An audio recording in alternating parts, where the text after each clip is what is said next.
Welcome to the September 14th, 2023 board meeting. I want to obviously welcome everyone joining us here tonight and those online as well. I'm calling this meeting to order at 6:03 p.m. And before we get started with the course of business for tonight, I did want to open up the meeting in honor of John Andriachi, who passed away last week. He was a Whitesburg Unified School District employee and also the husband of Susan Andriachi, who was a board member here at Whitesburg. Their families contributed significantly to the Whitesburg Unified School District, and our thoughts and prayers are with their family tonight. Any comments, Blake, from you regards to that? Well, I would like to, just share fond memories of John and his time, in Whitesburg, and his willingness always to help out in any capacity that we need as substitute teacher, substitute aide. I can go through the list, but did so with a smile, such a welcoming personality. So I'd just like to, I honor him as well. Thank you. Thank you. Wendy, would you please do the honors and take roll call? Present. Ms. Kathy? Present. Ms. Panetta? Present. Mr. Martinez? Present. Dr. Goldman? Sure.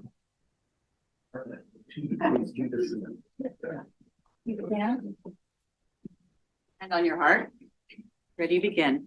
I pledge allegiance to the flag of the United States of America and to the republic for which it stands, one nation, under God, indivisible, with liberty and justice for all. We have nothing to report out of closed session this evening. And we do have an action-packed agenda, so we're going to try to get through this quite rapidly this evening. Do I have a motion to adopt the agenda? So moved. Thank you, Rebecca. Second. Thank you, Joanne.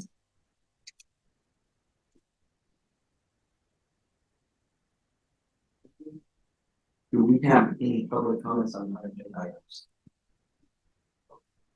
Oh, that would be helpful, right? Thank you.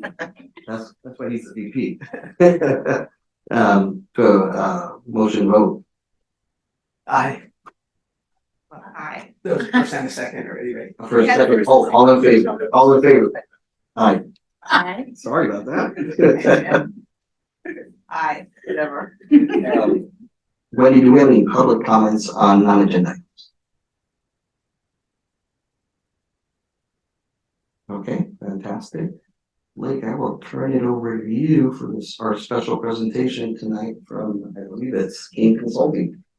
Yeah, we're just lucky enough to be in partnership with King Consulting to take a look at how we can maximize our facilities dollars, how we can maximize our bond dollars to be able to extend those a little bit. They've just been good partners with us for over a decade, but this is more of a conversation. They were going to review the dashboard. Unfortunately, Dr. Goldman's not here, and I know he would have appreciated this dashboard too.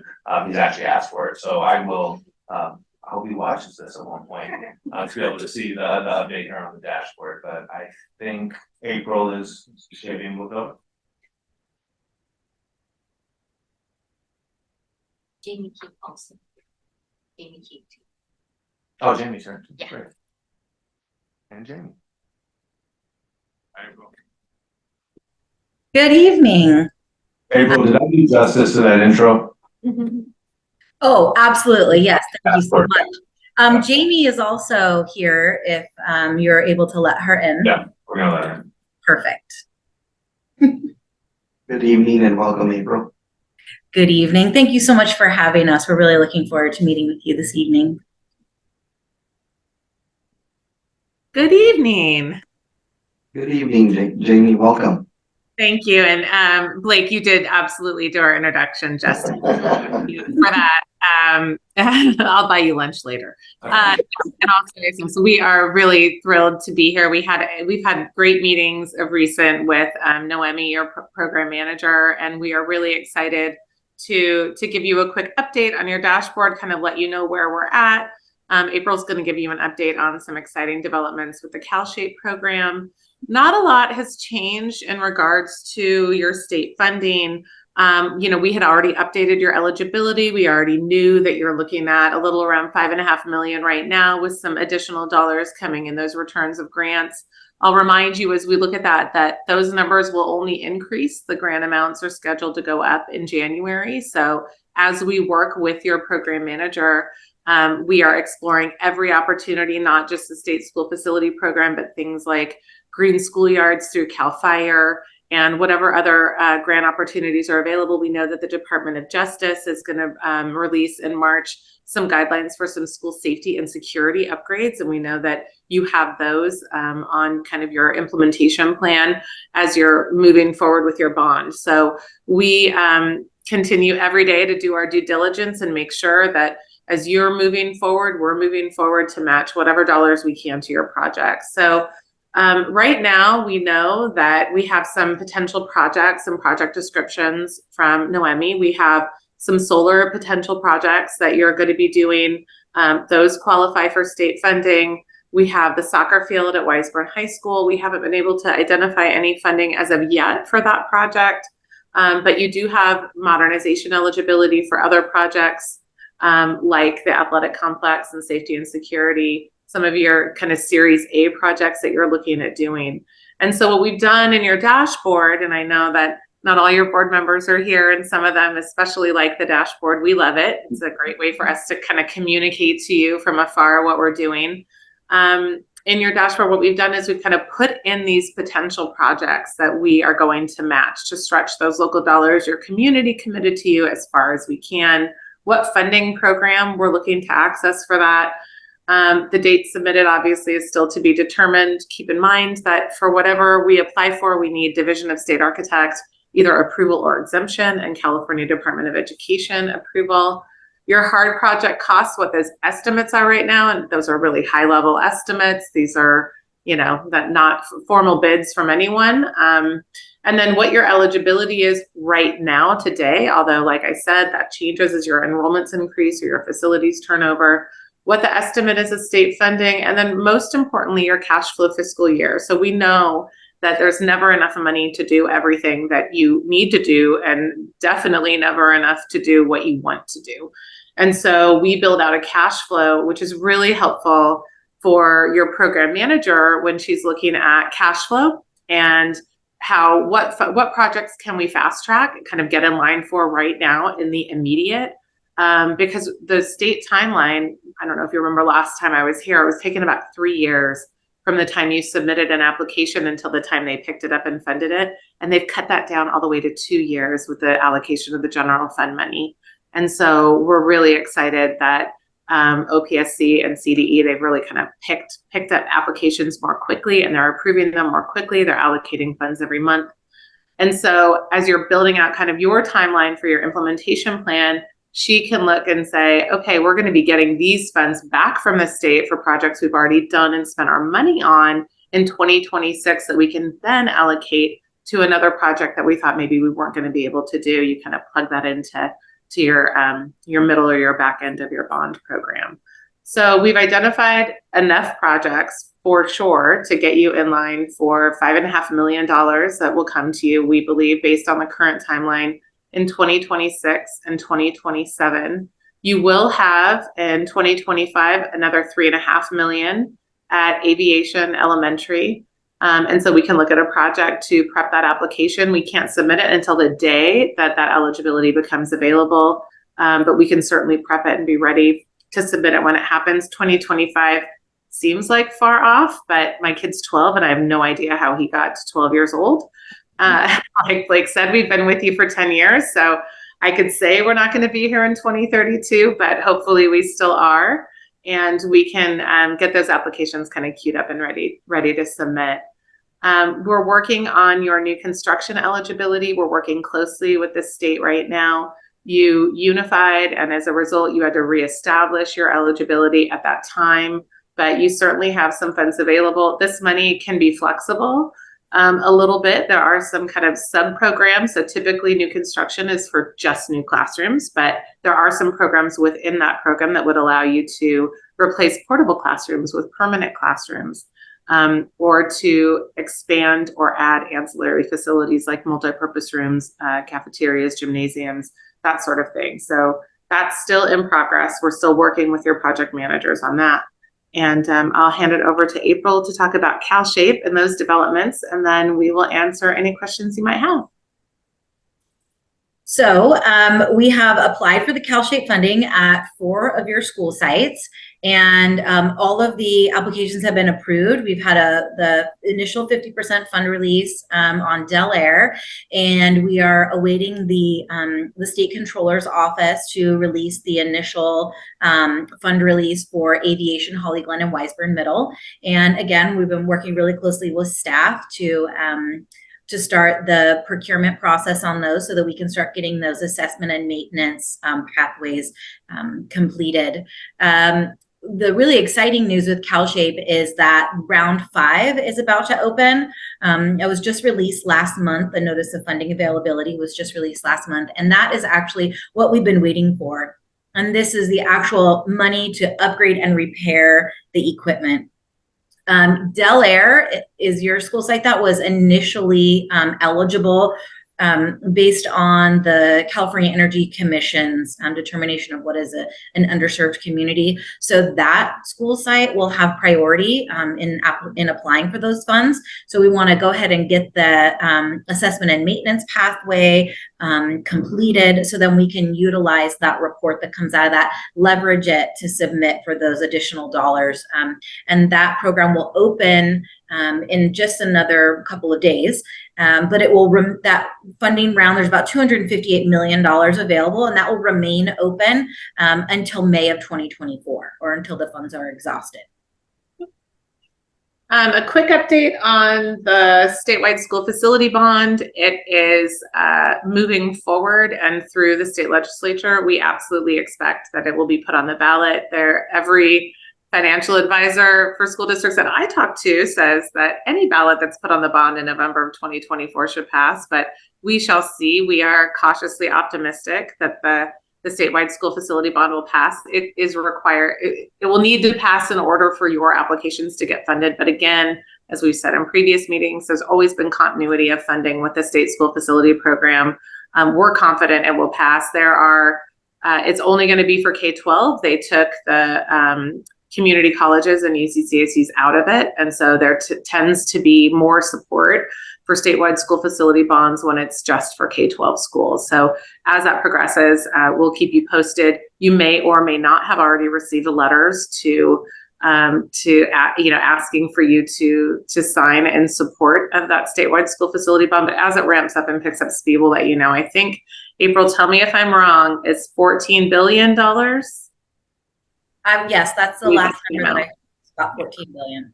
Excuse me, what vote is required for that to pass? What percentage of yes votes? I believe it's not a 2/3, it's just a simple majority. So I believe it's just 55. 55%, yeah, 55%. 50. Is it 50? Is it 50 plus 1 or 55? I think it's 50 plus 1, April. We should know the answer to that question. I didn't know I was going to be put on the spot. I think it's just a simple majority. That's my understanding. Yes, because I believe it is, yes. A simple majority. And we required 55% to pass our bond, so I was guessing it would be the same for any sort of funding. No, Rebecca's saying no, so okay. I think Roger's right. I think it seems to agree. It doesn't matter. I mean, we'll learn it as we get closer. Yeah. Thank you. Well, are you done with your presentation? We are done. Sorry. Yes, Oh, I okay. apologize. Well, first of all, thank you for the presentation, both April and Jamie. And then for some of our board members that couldn't see the spreadsheet there, can you just highlight in general what our availability is for modernization, new construction? Just if you could share that number. I know. Yes, Roger couldn't read that, so. Yep. So currently, it's Currently, the modernization eligibility that we've identified to match to your projects is 5.5 million. That's what's available right now. And over the next decade, it's another $14.1 million.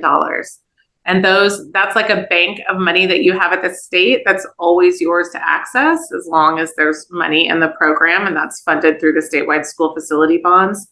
And that number only ever increases. It's truly like a savings account. Those grant amounts go up every January. Some years they go up by 15%, sometimes they go up by 4%. And your modernization eligibility never expires again and only increases as your enrollments increase or as your facilities turn over.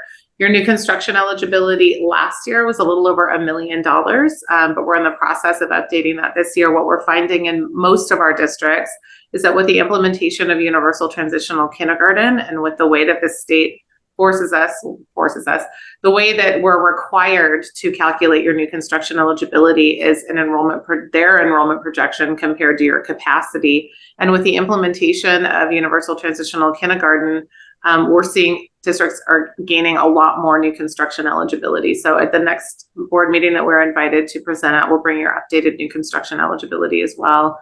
And we'll work to match that to projects with your staff and your program manager. Okay, great, thank you. And then just with regards to the state bond that you mentioned, is that November of 2024? They are looking at November, yes. Okay, so work on all the projects, obviously, that you just listed that we're currently working on, you're working with NAZ on.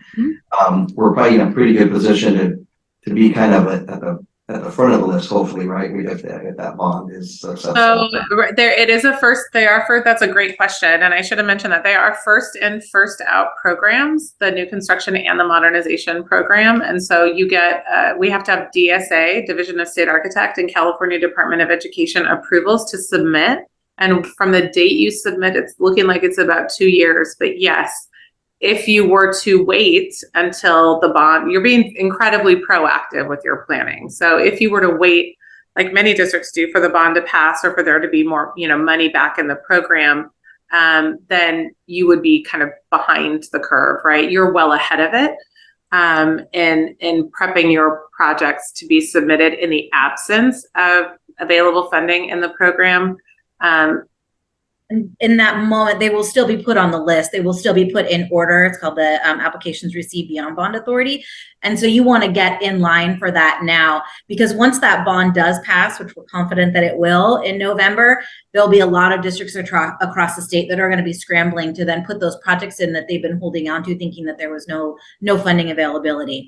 So yeah, so you're proactive, especially your program manager, getting us those estimated dates for DSA approval, which is really key in us being able to calculate out that cash flow is really great.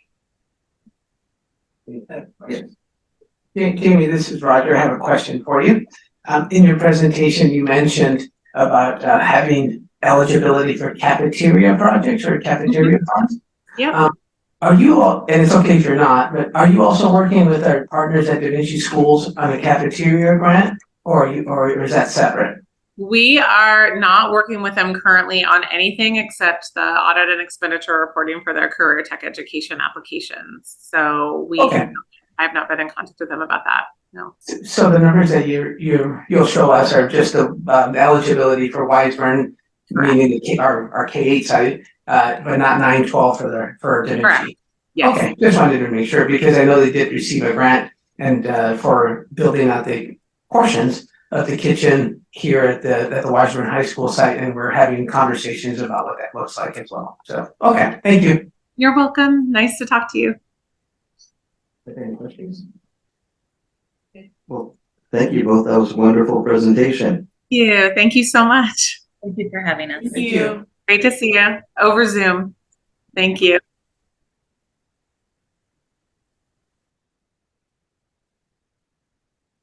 So moving on, I think is board member reports. We will turn it over to Rebecca there. Hi, welcome back. New school year. I could really feel the energy and excitement on the campuses for some back to school nights recently. Was really excited to be there. I attended the ones at aviation because both my kids are there. But it was really lovely. The schools look beautiful with all the work that was done over the summer. So thanks to everybody that got the schools in order, and to all the teachers for getting their classrooms in order, and for all the students coming back ready to learn. So excited for that. Each year we celebrate the histories, cultures, and contributions of Americans whose ancestors came from Spain, Mexico, the Caribbean, and Central and South America. I'm so excited that we are going to be considering a resolution tonight honoring Hispanic Heritage Month, and I'm looking forward to supporting that vote later this evening. I also am going to lift up a repeated ask I've had now. I've asked the district to explore a special education parent advisory committee, as well as having a forum for parents to hear and learn about what we offer as a district for special education services and beyond. And I had understood at the end of last year that there would be maybe some community meetings on the calendar, was hoping that I would see those already. So I would love to hear an update about where we are with scheduling those. I know a survey has gone out to some impacted families, and also looking forward to hearing the results of that survey. As we move into this new school year, I know parents have questions, and I want to make sure that we are providing as much information as we can to them about, the services that are available, what they should be looking for, when they should be engaging their teachers versus someone else, if they think that there's something that their student needs. So I just want to lift that ask up one time, and we'll continue to do so. And I know folks are working on it, but I just feel like I have to beat that drum. So with that, I'll turn it over to Roger. Thank you.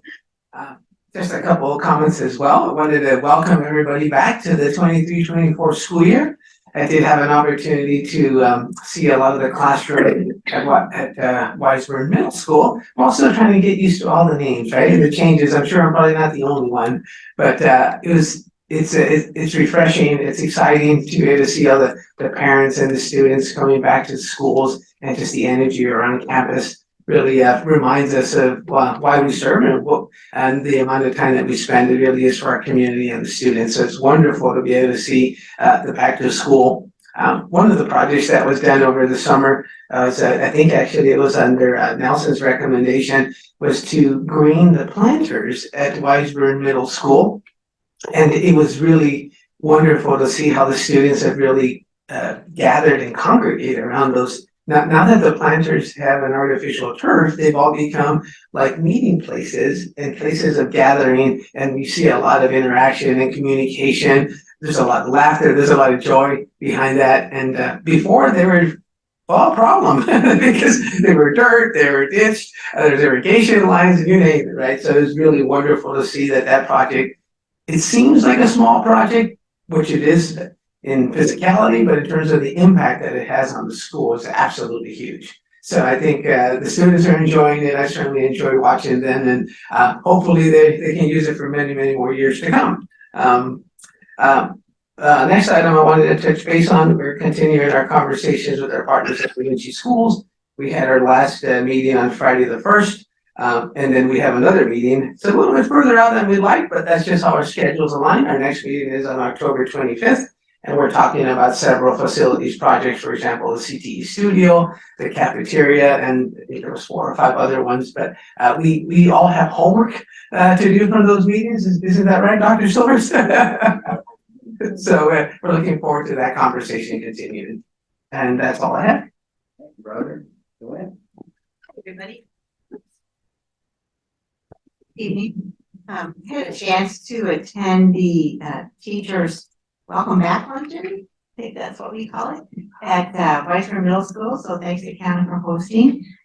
And we had thanks to Connecta for providing lunch for folks. It was really a great thing. Rebecca was there, Blake was there, Elaine was there, Nisha was there, Jason was there, Sarah was there, of course, and I'm sure Monique was there too. So, and Wendy was there. Pardon me? And Erica. Of course, oh, Erica, I didn't see you. So it was a great event and it was also energy packed and, in fact, the energy was so positive, was so, welcoming to everyone, just really a special event. After COVID and after all the sort of grueling experiences that we've had to keep our kids educated and help them grow, and this feels like a so-called regular school year, but not maybe regular in the sense that the energy level is so high and so positive. I'm really congratulate the district for that. I wanted to just bring up that I'm sure we've all had our thoughts about the disasters that have happened in the world over the last week or so with the big earthquake in Morocco and the floods, excuse me, in Libya. So our hearts go out to those folks and, you know, we have our beautiful schools with all of our improvements and we're very blessed. I wanted to ask a question. I see the sports have started up. Did we ever change the locks on the, yay, thank you. Excellent. And I also wanted to say that people are cleaning up after themselves, so it looks like the fields are in pretty good shape. So I really appreciate that. I'm not sure if we did any extra messaging for folks or they're just doing what they do even better. So I appreciate that too.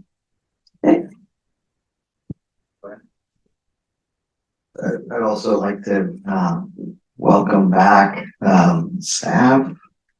I want to welcome back staff, families, and students to the 23-24 school year. It's been a wonderful start. I had the opportunity to visit each of the school sites prior to the start of school, and also had the opportunity to visit the school sites on the first day of school with Blake. And I just want to say I want to commend the school site principals, the staff, the custodians, the maintenance staff, because all the school sites looked immaculate, as Roger mentioned. I would love to take credit for the planter all by myself, but it was Neil Goldman that actually identified the problem. So I certainly want to recognize that as well.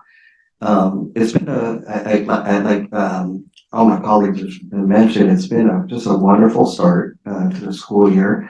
It's exciting times. You'll see some of the items that we're talking about tonight with district priorities and some of the things that we're focused on with regards to math this year and student wellness. Also, as you see, we have a lot of projects that are underway that are taking place. Roger just alluded, we're also working with Da Vinci on a myriad of projects. We're also talking about performing arts at Da Vinci. So it's great the communication is taking place at the 3x3. We're going to hear from Erica tonight on some logos that she's going to present. So it's just exciting times. A lot of good things happening here, and it's exciting times at Weismer. So we're off to a great start. And with that, I'll turn it over to Blake for reports possibly from the cabinet and yourself. Yeah, I think most cabinet members have reports in the actual agenda, so I think you're going to just speak during the agenda and priorities. Okay. Eileen, you too? Perfect. Okay, just a couple of things. First, I want to say that Peggy was also at the welcome back. Thank you. And Amir as well. So we were all welcome back. No, sorry. Yeah. No, but I just, that was great. I wanted to talk about the event and just say that, it was nice to kind of be back and not have to wear masks. And we've kind of come a long way from Principal Cafele speaking, under a tarp outside of, I think it was on the Dana Blacktop at the time. It's a great experience, but it was also, sort of in the thick of all of the protocols and all of that, and trying to make it as normal as possible, but it wasn't. And I think that this was much more normal.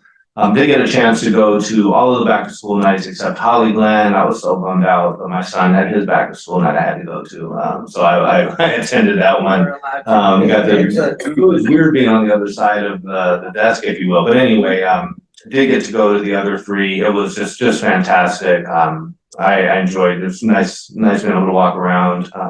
Board members, it was nice being able to walk in the classrooms and seeing the teachers. Classrooms look great. You know, and that's really a hallmark in Weisburn is our teachers, you know, their classrooms are so welcoming to the students and there's such care and love that goes into that. Had a chance to walk around, I get mixed up to Hollywood today. I peeked into a couple of classrooms, just engagement between the teacher and the students. Saw the shoemaker's class today. I don't think she saw me, but I saw her and her class. Got to walk into the 2 other TK rooms that we just opened this year, which was nice to see those finally in action. It was nice to see those rooms and just seeing how many young people we have. I mean, there's so many babies running around our campuses, which is just so nice. It's nice to see, you know, that energy. So back in school has been great. It's been a great start to that. Do want to share that tomorrow I'm going to be participating in I want to make sure I get it right. It's the U.S. National POW MIA wreath laying ceremony that's happening across the street Air Force Base. It's in remembrance of every 3rd Friday of September of every year. The ceremony takes place in remembrance of POWs and those MIA. So being able to be a part of that tomorrow, and it's at 9 o'clock across the street. Also want to talk a little bit about safety, some safety issues that have come before the board. We've shared this in the past, but I'm actually going to ask for a little bit of pre-direction, I guess, or pre-authorization. We are putting those entrance systems on all of our school sites. It's become a real need, even faster. I know we were going to try and find sort of interim fix with Ring, but then again, you're still having to get up and out of the seat. So we did find the product that we'd like to use. Did quite a bit of research, saw it in action at a neighboring district, had a conversation with a couple of my colleagues in other districts too, and we've been able to find this program or this system that we think will work very, very well. It's about a $40,000 cost to the district for all 4 schools, meaning total for all 4 schools.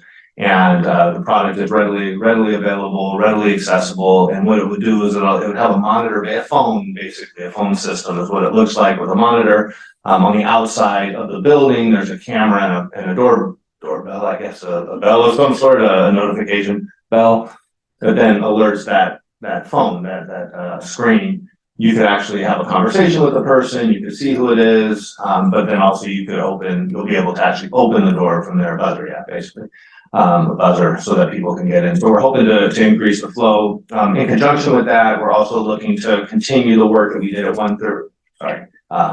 aviation, in terms of the film on the front doors. We actually put film where you can't see out. I mean, you can't see in, but you can see out. And it's like a shatterproof or smash proof, essentially. So we want to finish all of our schools with that as well in conjunction with this. So that's an additional expense, much less of an expense, but I wanted to definitely bring to the board like $40,000. I'd like to start authorizing now because there's going to be a time it's going to take for us to get these materials.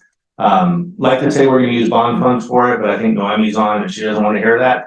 So, but we are going to find a funding source for that through either developer fees or bond fees. But we'll cover that cost outside the general fund. I have a question about that. So I heard you say before K8 sites. Yeah. Does this building need that sort of entry system? No, because actually a very good question, actually. I was gonna answer that incorrectly. I will have to look into that. Because I know they only have the fob entry, Yeah. but that's not for visitors. Yeah, I think I even use the fob when I don't need to, so I think that's probably not the way to do it. Sorry. So I know I can wait for one you to. Yeah. But so I would like us to explore whether this site, the entire site needs that since it's our facility. Mhm. And then whether any of the other properties that we have license agreements Yeah. on. Sure. Whether they should be included since we're trying to do this as a comprehensive one time, everybody's using the same thing. So I appreciate that you found something and that we're moving forward, but would love to know about the other properties. Sure. Could we do that as like a phase 2 where we at least get the orders done for, I want to make sure we just at least get it's actually 5 sites with SLC. If we continue, we're actually getting an SLC price, but we definitely need our 4 sites. I just want to get those running at least so we can get the materials ordered and then I can bring back to the board what it would take. And I have to talk to the Vicente and team here and then also for the Del Air Sepulveda site. Right. Who installs it? It's professionally installed by a company. I don't remember the name of the company, but yeah. Any other questions about that piece of it? Okay, also wanted to, talk a little bit about, special education. It is something that I know, Roger, you had asked for us to do a presentation, so I just would tell Peggy, one of the things that the board has asked is that we do a board workshop on special education. So wanting to get that on the books. And I know we were talking to Dina Parker. I think we were having a conversation with Dina Parker, who's the new SELPA director. As she came in, she just started a month and a half, 2 months ago. But part of it was we wanted to, because there's also the allocation, basically the funding allocation plan through the SELPA. So we wanted to be able to describe that as well to the board. So hopefully we can get a date on the books though, so that we can come back, maybe at a meeting in October-ish. So maybe we'll talk about what that date is. Board meeting in October? Yeah, we would do a board meeting. We just have it as an agendized board workshop. Is that? Yeah, So- and just a little bit of comments on that. I think what I'd like to see is really a comprehensive review of what our expenditures have been in the past for special education and how they've grown. And we really have to balance out providing the services that our students need, but also what we can afford to pay, right? And what I mean by that is, on tonight's agenda, we have about just over $500,000 in special education items, if you will. And then on the last board meeting, we had also, which unfortunately I wasn't able to attend, but we had about 1.7 million of special education items that were placed on the agenda. That's a little bit over, well, $2.2 million. Some of these are recurring and annual. Some of these are unavoidable. These are things that we have to do. These are some of the needs that our students have. I really would like to just get an understanding of the services that we're providing and if we're seeing any kind of trends, because the increase, are we seeing that as a consistent increase? Things that are going to continue, is that the trend? Are there things that we can be doing differently to still service our students? For example, I see we do have an item on the agenda today, which is for staffing of a preschool teacher for special ed. I'm in support of that because that's bringing in a staff that is less expensive than if we were doing the consulting contracts. Right, so something like that is a positive item. And I see some eyes here, so I believe I have the item right. It's item 13.6. It is a consultant. It is a consultant agreement. Do you want me to speak to it? Well, we can speak to it when it comes up. Let me just give the general comments. Got it, sorry. And I think that goes to my question about just understanding special education and how we're how we're being responsive to our students with the resources that we have, and really looking for more of a holistic approach. And if there's any trends and recommendations that we can look at addressing over time to hopefully minimize our costs while still providing the services that our students need. I know that's a huge ask, but I think it's important to have that conversation and see where it goes. That's probably a Jason and Peggy, deal. And Program and fiscal. Yeah. Blake, I think it also just making sure that it includes what we get from the SELPA and like how those funds come in, because if we've had an increase in students who've been identified, does that end up increasing? I don't know the answer to this. What we get from SELPA, or is it just based on ADA, so things like that would be really helpful to understand in the context of, if we increase, is there increased funding from somewhere to account for some of that? Yeah. And I think one other question that I would just throw in there is making sure that we're covering for that session is about the process of evaluation. I think Roger brought this up before, like how we're assessing folks and making sure that we're identifying early enough so that we're not ending up in settlements because people haven't been provided the services and that they need. So just a better understanding of the identification and assessment process for folks. I guess even maybe pretty basic to this whole discussion is, how is the special ed funding that we do receive calculated? And what are the sources of that funding? You got all that? Yep. Super light lift. I want to end today to thank Dr. Ingram for hosting our first ever core meeting. It's our positive behavior support plan, but having, a team from each of our school sites come together, our principals were there, to come together to really look systematically or systemically even at how we address student behavior and how we do so in a positive way and also in a collective way, so that we're all talking the same thing, across our school sites, and it's not relegated to just one school doing it one way, another doing it another, but looking at, student behavior as an opportunity to talk about students' connectedness to the school and students' experience at school, as an entire district. So thank you to Monique for putting that together. I thought that was a really fantastic agenda. I thought that the energy in the room was really high, and I want to thank all the teachers. I don't want to start naming them, so I'll forget some, but I just thought it was such a nice energy in that room, and want to thank all the teachers and the principals for participating in that as well. And thank you, Monique, for leading that. That's all I have. Just that. Dr. Silvers, I actually had a quick presentation, not a presentation, Oh, okay. I'm sorry. what is it called? Report. Report. Thank you. You got it, Peggy. I don't speak up here that often, so I forget what it's called.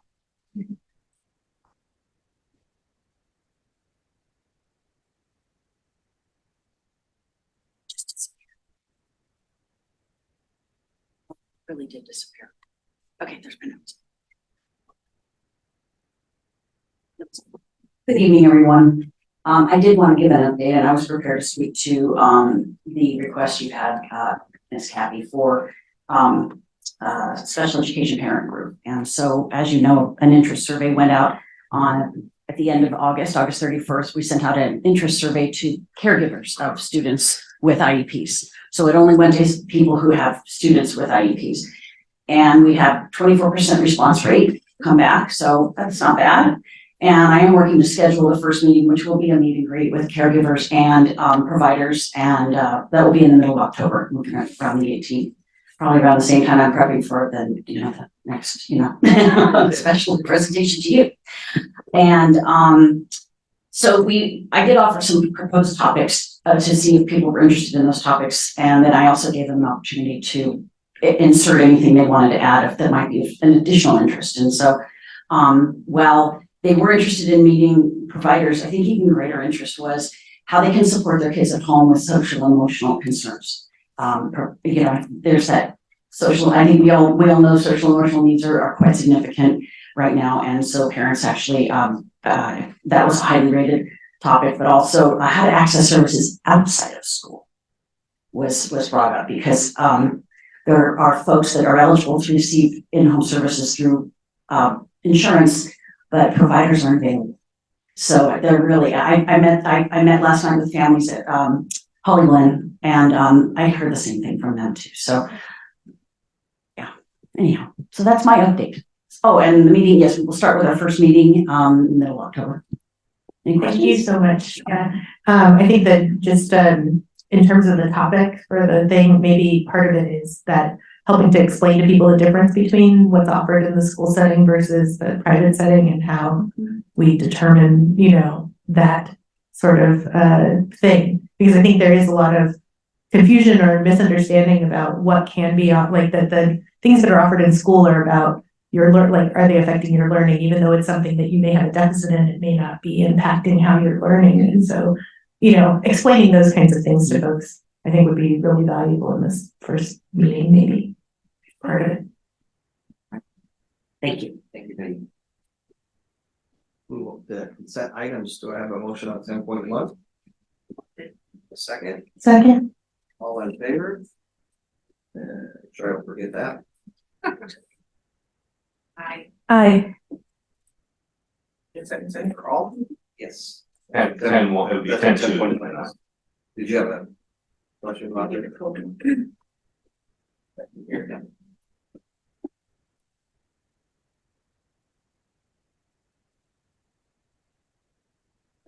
Item 10.5, I had a question on. Okay. So maybe if we could do that. 10.5 was to approve a memorandum of understanding with Lennox for an adaptive physical education specialist.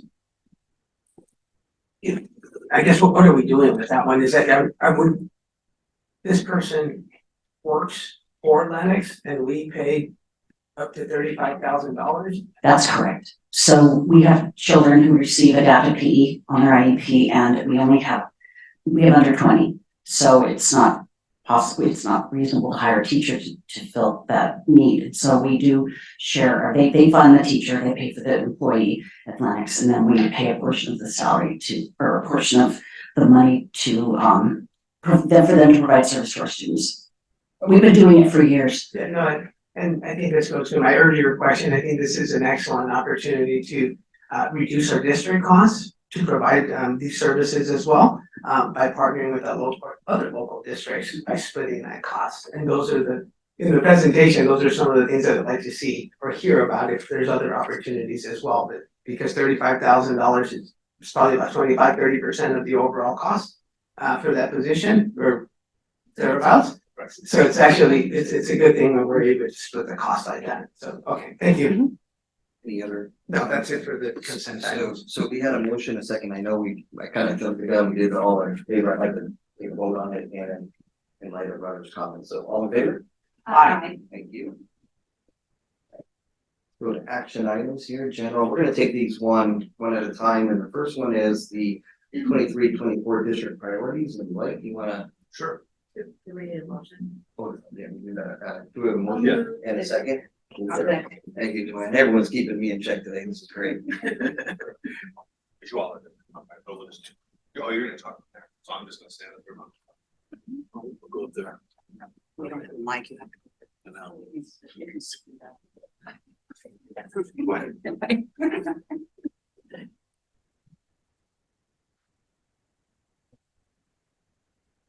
Oh, Mary, you can put it up. Yes.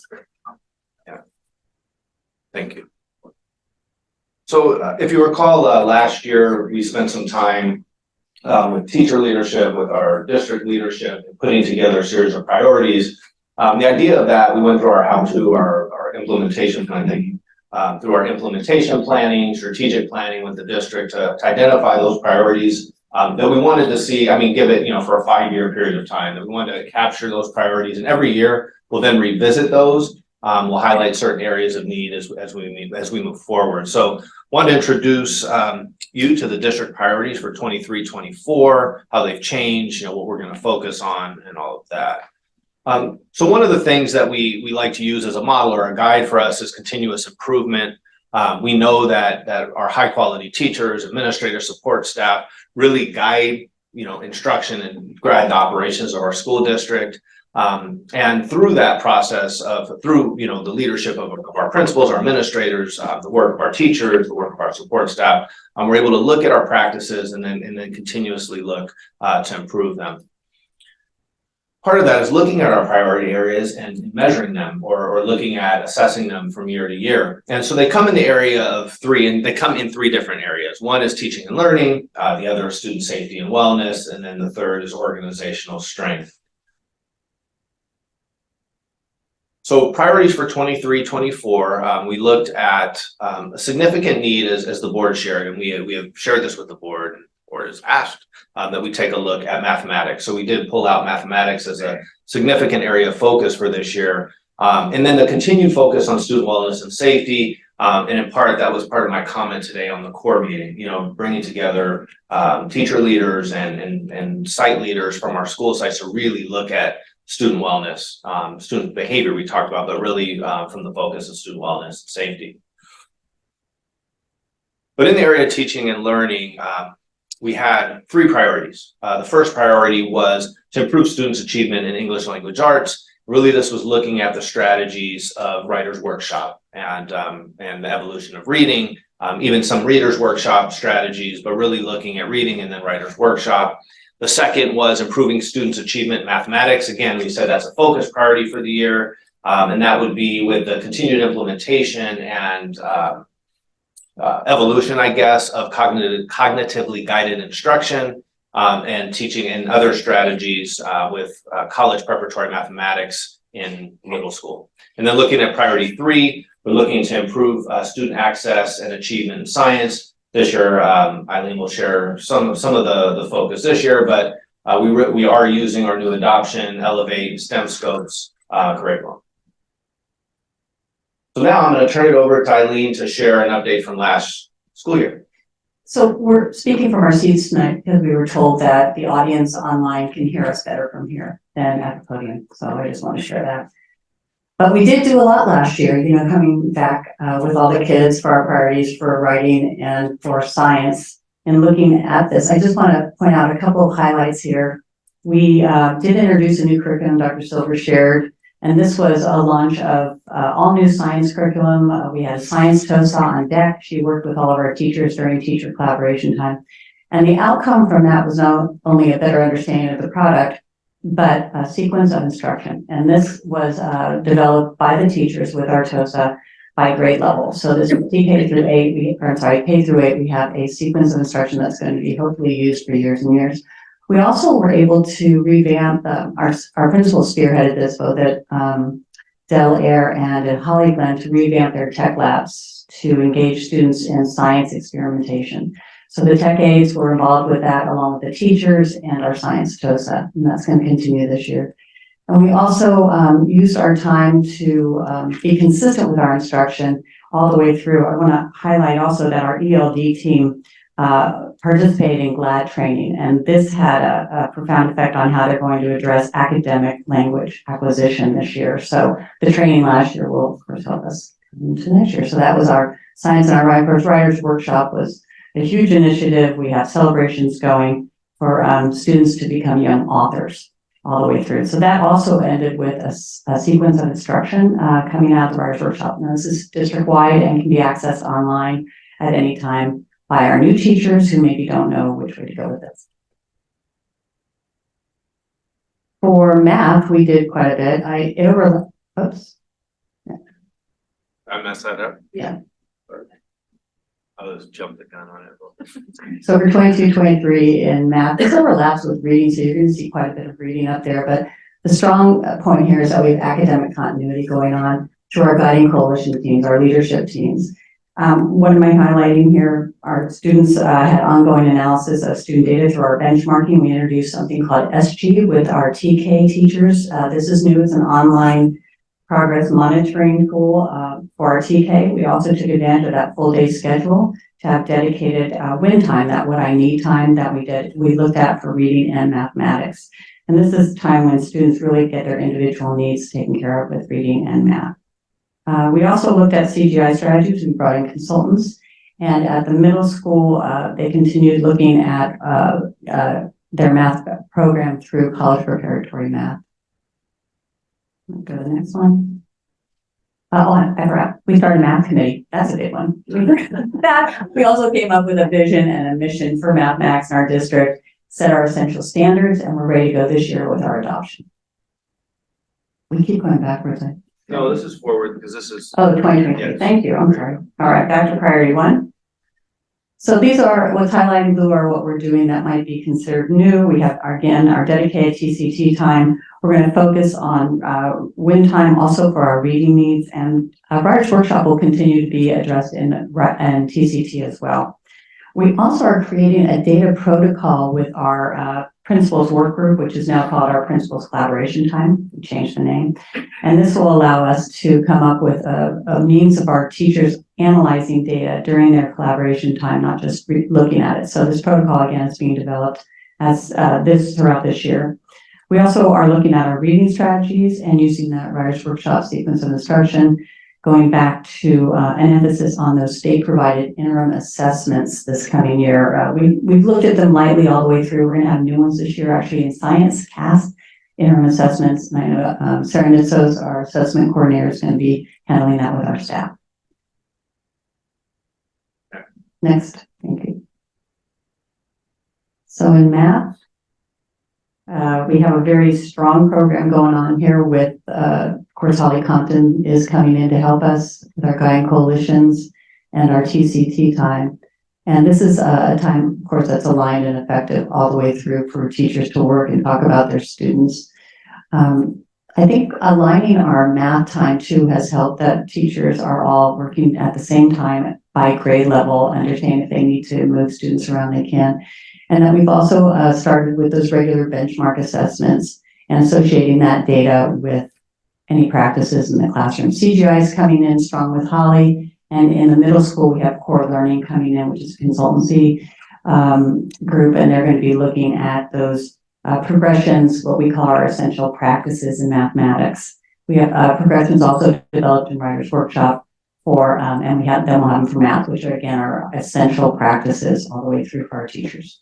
Lillian, I have a question. Mhm. You made a fast comment there about, math instruction is scheduled at the same time across the grade levels, Mhm. and teachers can move kids around if they feel the need to. If they need to. What We is also that? do that during wind time. We have it going on, for instance, one grade level at one of our schools where a fourth grade teacher is taking all of the math students. She's the math teacher while the others are rotating. Everyone's going to teach math, but the core subject would go through this math teacher. And then wind time, teachers also are working together to look at how students can move around based on what the teacher can offer at that time. That's great, thanks. And then That's the same slide. Slide two. Are you done with part two?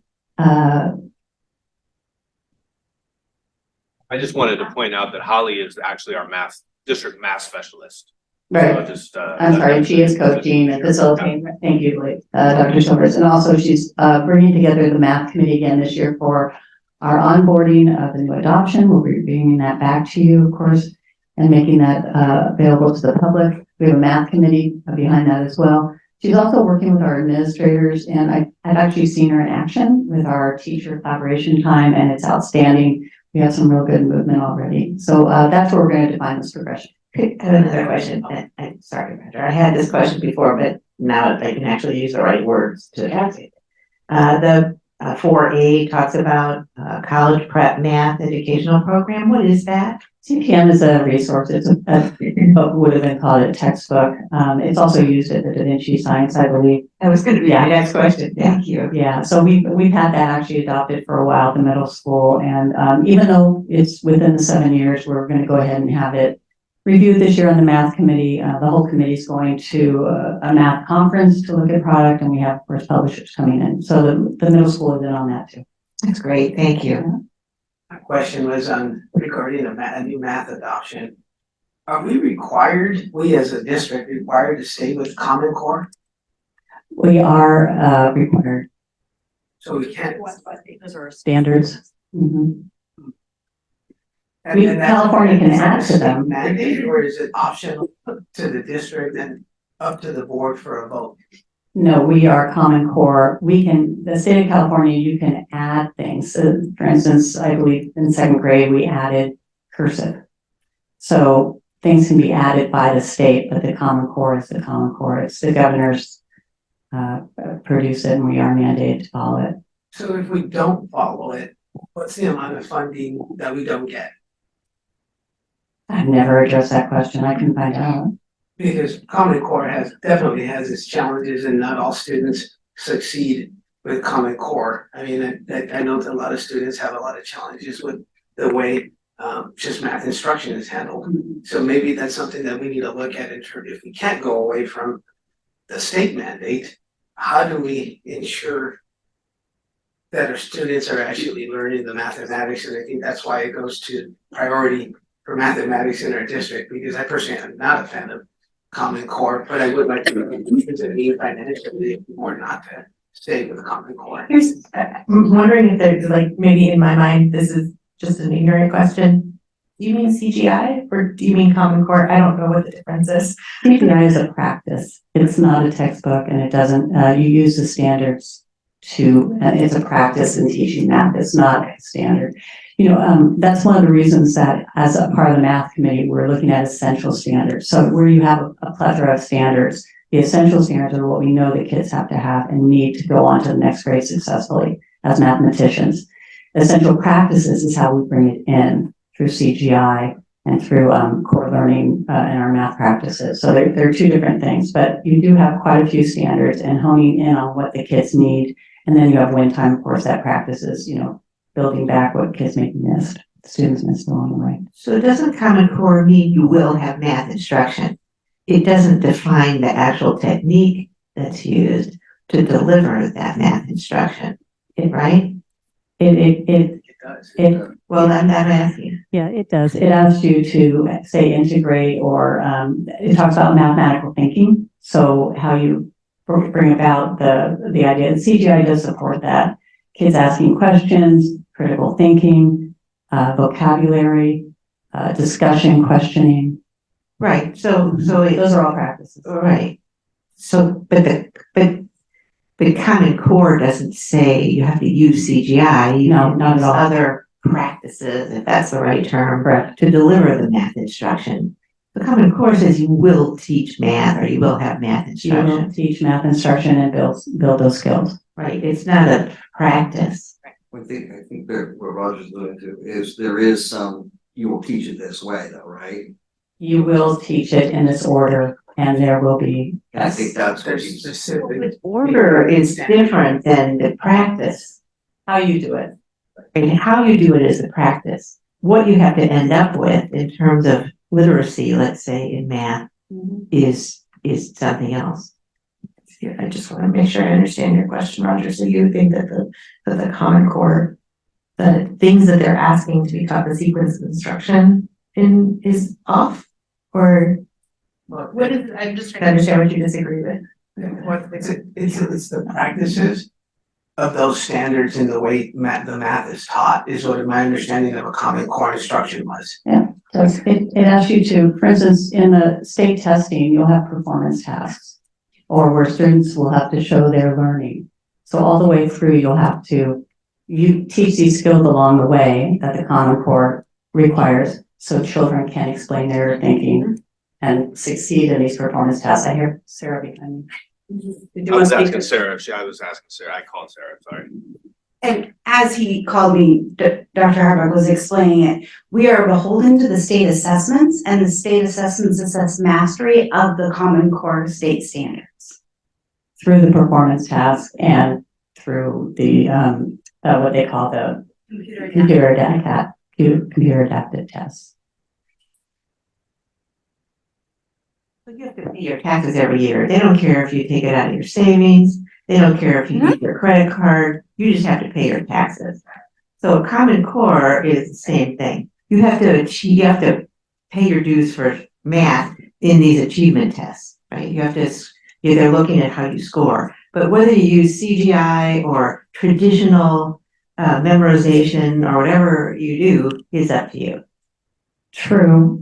Is that the case? That's not how I understand it. The traditional memorization is what I think people are, is that what you're asking about? Is that studying, that's more true, anything traditional? Is that what you're asking? Because the test does, of course, you have to have your math facts and you have to have those things early so that you can do this larger math later. So it's a combination, yes, because when Common Core was first introduced, it went away from a lot of very traditional, and in some cases, the word traditional has a negative connotation.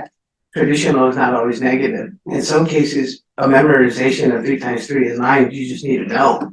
But Common Core also changed certain items and students really struggled with that. You don't have to have an elaborate structure or process to just know sometimes simple multiplication times tables. Well, in practice, a 3 times 3, a child might come at it one way and another child might come at it a different way. And so some children look at it based on the way they put numbers together. And I've seen this in classes, and you'll have 5 children, they'll come at it differently. And so where everybody will know 3 times 3, some will know it and come at it in a different way. Well, I guess just so that we can move forward from this topic here, I'm really interested in looking to see like what our instruction and how we adopt it. I'd like a very detailed presentation as we move forward, because this is the time to ask those types of questions, right? Obviously, we need to move forward and we want to improve our learning of our students in mathematics, as in all subjects. But before we adopt a new standard, I want to make sure that we understand it and convey that to our parents, because a lot of the times it's parents that are at home helping their students learn math, or what they're helping them with their homework, and if they don't even understand it. I mean, Common Core, when it first came out, it was a mess. I mean, I took linear equations up number 3 in college, right? And some of those processes just don't even make sense. So I really want to make sure that whatever we adopt, our parents understand what those processes are, and there might be an educational component to allow our parents to come in. And if we're changing the way math is taught, I would like us to give an opportunity for our parents to also follow their students, because like I said, they're usually the ones helping them at home with those math problems. And I don't want to end up with a situation where also, by instituting the new standard, we actually regress instead of move forward. So that's what my primary concern is. I have a quick follow-up on this with, how long has it been since we've had Common Core now in place? 12 years. 12. Yeah, Since 2012? 12 years. 12 years. And have we seen an improvement in math? I Yes, that's the feel question I would have. improvement, you have to define Across- test across- scores Across the district. Have we seen our an improvement? district. That's worse. That's Have we Um, seen an improvement? so I will say before, I'm sorry, before the pandemic, we were on the trajectory up. In fact, I want to say, Sarah, correct me if I'm wrong, we were at, I think, 70%. In summary, I'm sorry, we were at 66 for the district. 66% proficiency of the district. I knew we were climbing up to 70, and then the pandemic hit, and we did drop. We definitely dropped when we came back. So I don't know if I can say it's the Common Core that is the issue as much as so many other things that have come upon us. But we feel this is a growth model for our kids. We have a lot of conversation about math. Kids see themselves as mathematicians. We're going to keep growing that and seeing if we can't build on it. I mean, there was a lot, sorry, I don't mean to jump in after that. I wanted to say, I think there's a lot to Common Core, and now the California State Standards the name was changed away, partly because there was sort of this bad taste in people's mouth about Common Core and what it was. And there's a lot of this has adjusted, but what reigns to be true is that Common Core has us look at math or look at English or whatever it is as a process. And so it is process driven, and it allowed us to have students learn, I'm just going to talk mathematics here, look at problems in a different way and solve them, look at the same problem and solve it in a different way, and allows us to kind of guide that discovery process to the answer. I think in the past, it was a lot about memorization, more rote memorization. And Roger, I'd agree that I think some things you just need to memorize, and it has evolved to in some capacity where some of the math teaching does include having to just know certain math facts. It's just taught in a little bit of a different way, and some of the problems that you're now facing or that you're solving, that kids are solving, are multidimensional. They're just there's multiple problems that they're solving in one, and having to figure out how that process, what process they take to get to that answer. So all in all, I mean, the California State Standards have allowed us to look deeper at teaching and learning, and allowed us to approach teaching in a way that we think is more effective. I absolutely think is more effective. And we've seen students learn in a way that's deeper, and it's more diverse. So students that just learn in different ways are able to gather the material in a different way, or get to the answer in a different way. What I would say is I think that this conversation prompts us to have maybe a presentation on mathematics in general. And when we do have a math specialist that could come, we can go over like what essential standards are. And maybe some of these questions would be better answered by her. I mean, she obviously, sort of being there and having done this, probably would be a better person to answer some of those questions. So I'm happy to maybe arrange that the next meeting, or maybe in an October meeting, to have her come back and do a presentation on mathematics and essential standards, and how we're going to go about getting to those, and how we expect students to learn, and how teachers will teach in a classroom. Is that Yeah, fair? I'd appreciate that. Yes. That would be Holly probably. It would be Holly, and I think Eileen, and probably Sarah a little bit, kind of doing some of that work. Yeah, I think that would be great. She's just started, so Yeah. gives her a little bit. Yeah. And Roger, to your question about like how the parents learn, that I know when my kids were at Holly Glen, there were a number of math nights where specialists were brought in to help teach the parents how to do CGI. And I would anticipate that if we adopt something new or there's some new technique, I would assume that, that we would ask that we push to do that same kind of thing. So, yeah, so I have confidence that that will be part of the process once whatever comes out of the adoption process. If there's, I'm just going to finish this up. I want to say one more thing. I do think you guys want me to move on. Is that? No. No, I do think that having opportunities for parents to come in and learn this too, I think that's really important. I like that comment. I do think that that's something Eileen has brought to the table quite a bit over time, and trying to find those authentic opportunities for us to teach parents or let parents experience math the way their kids are will be important. What I wanted to say was, what we're gonna try and do at one meeting a month is provide some kind of lens, some kind of presentation on teaching and learning, just because that's so important that's what we do. So math could be our October, meeting. We'll pick like maybe the first meeting because we do the bond facilities in the second meeting, but have that meeting really focus on 8 topics. So there are other topics, we know special ed is one, but if there's other topics other than math that you'd like us to bring, to the board as one of a teaching and learning focus or spotlight, love to hear that too. And feel free to just let us know that. Thanks, Blake. We are focused on math, right? Yeah. It's the priority. We are. Nice. Yeah. Move on, or you? Right, we ready to go? All right, we're going to talk about science very quickly. We've already mentioned that Elevate and STEM Scopes are our new curriculum coming into TK through 5 and then STEM Scopes for 6 through 8. And all I want to point out here is if you go down to number 3 and 4, we're introducing this new STEM Lego robotics program in the elementary schools, funded mostly by our WEF, our educational foundation. Andy DeSera is spearheading this. This is our PLTW teacher from the middle school.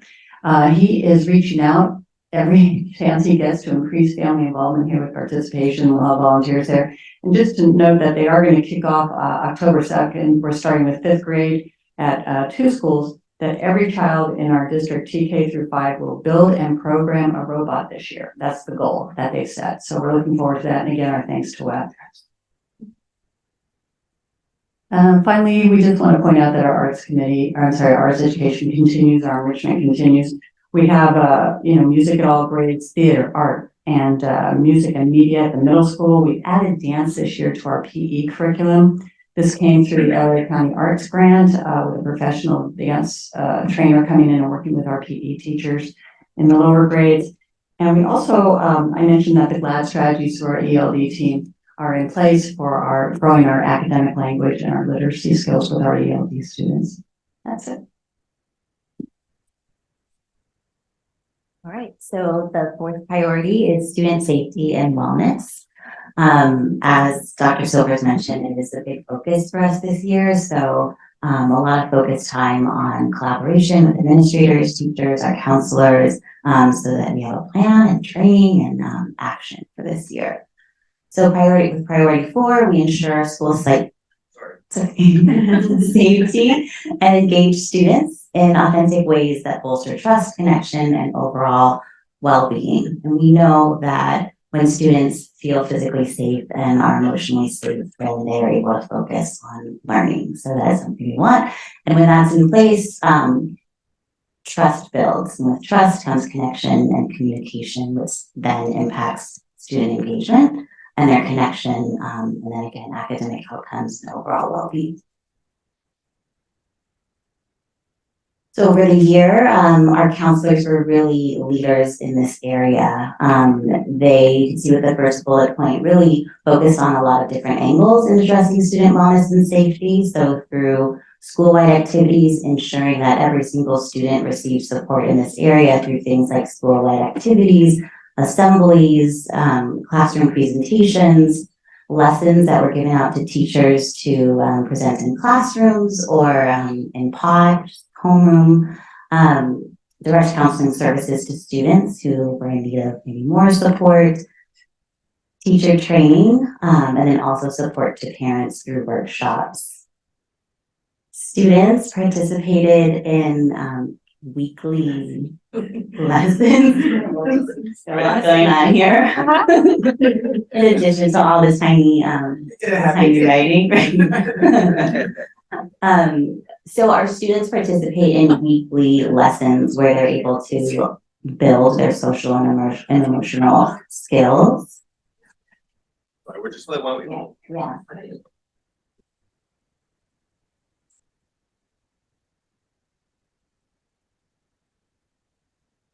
Have to leave alone for a second. Don't. One of those. I cry when. Inappropriate, right? As we're talking about emotions and feelings.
So maybe we'll put the presentation here so she could go through, because you all have it in front of you. It's Yeah. on our board agenda, so anybody can see it.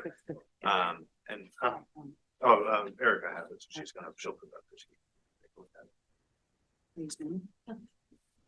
All right, got it.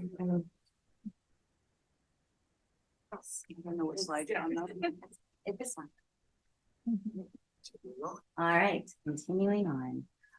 Okay, so we were talking about the first bullet point. The main idea from there is just that counselors work to support students from different with different approaches, working with parents, working with teachers, working directly with students, all students, and also at a second and third level where students who might need additional support are receiving that support through counseling support. Moving on, all students participate in weekly social emotional learning lessons with a research-based and evidence-based curriculum called Second Step. This is our third year. We're entering our third year of using Second Step. And with that, counselors support this by providing classroom lessons that highlight and reinforce some of those concepts that they learn in the Second Step curriculum. And they also, with the help of our interns, are outside during recess with activities for students. So students who might not want to be physically active as other students are provided with activities like coloring sheets or board games that they can play during recess, and that also helps reinforce the skills that they're learning during their through their curriculum because they're building those social skills that they might not have, or being able to kind of regulate themselves in an appropriate way during unstructured time.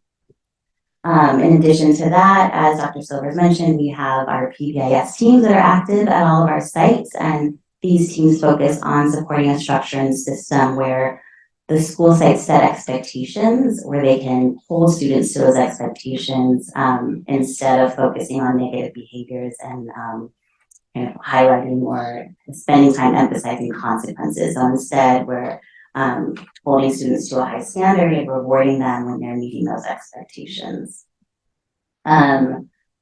You know about our how-to meetings, we've talked about them before, but counselors, administrators, and teachers participate in meetings 3 times a year where we're able to assess what's going on in terms of student safety and wellness and plan ahead so that we know how teachers can be supported in building skills to support students based on the needs that teachers are seeing and identifying during these meetings.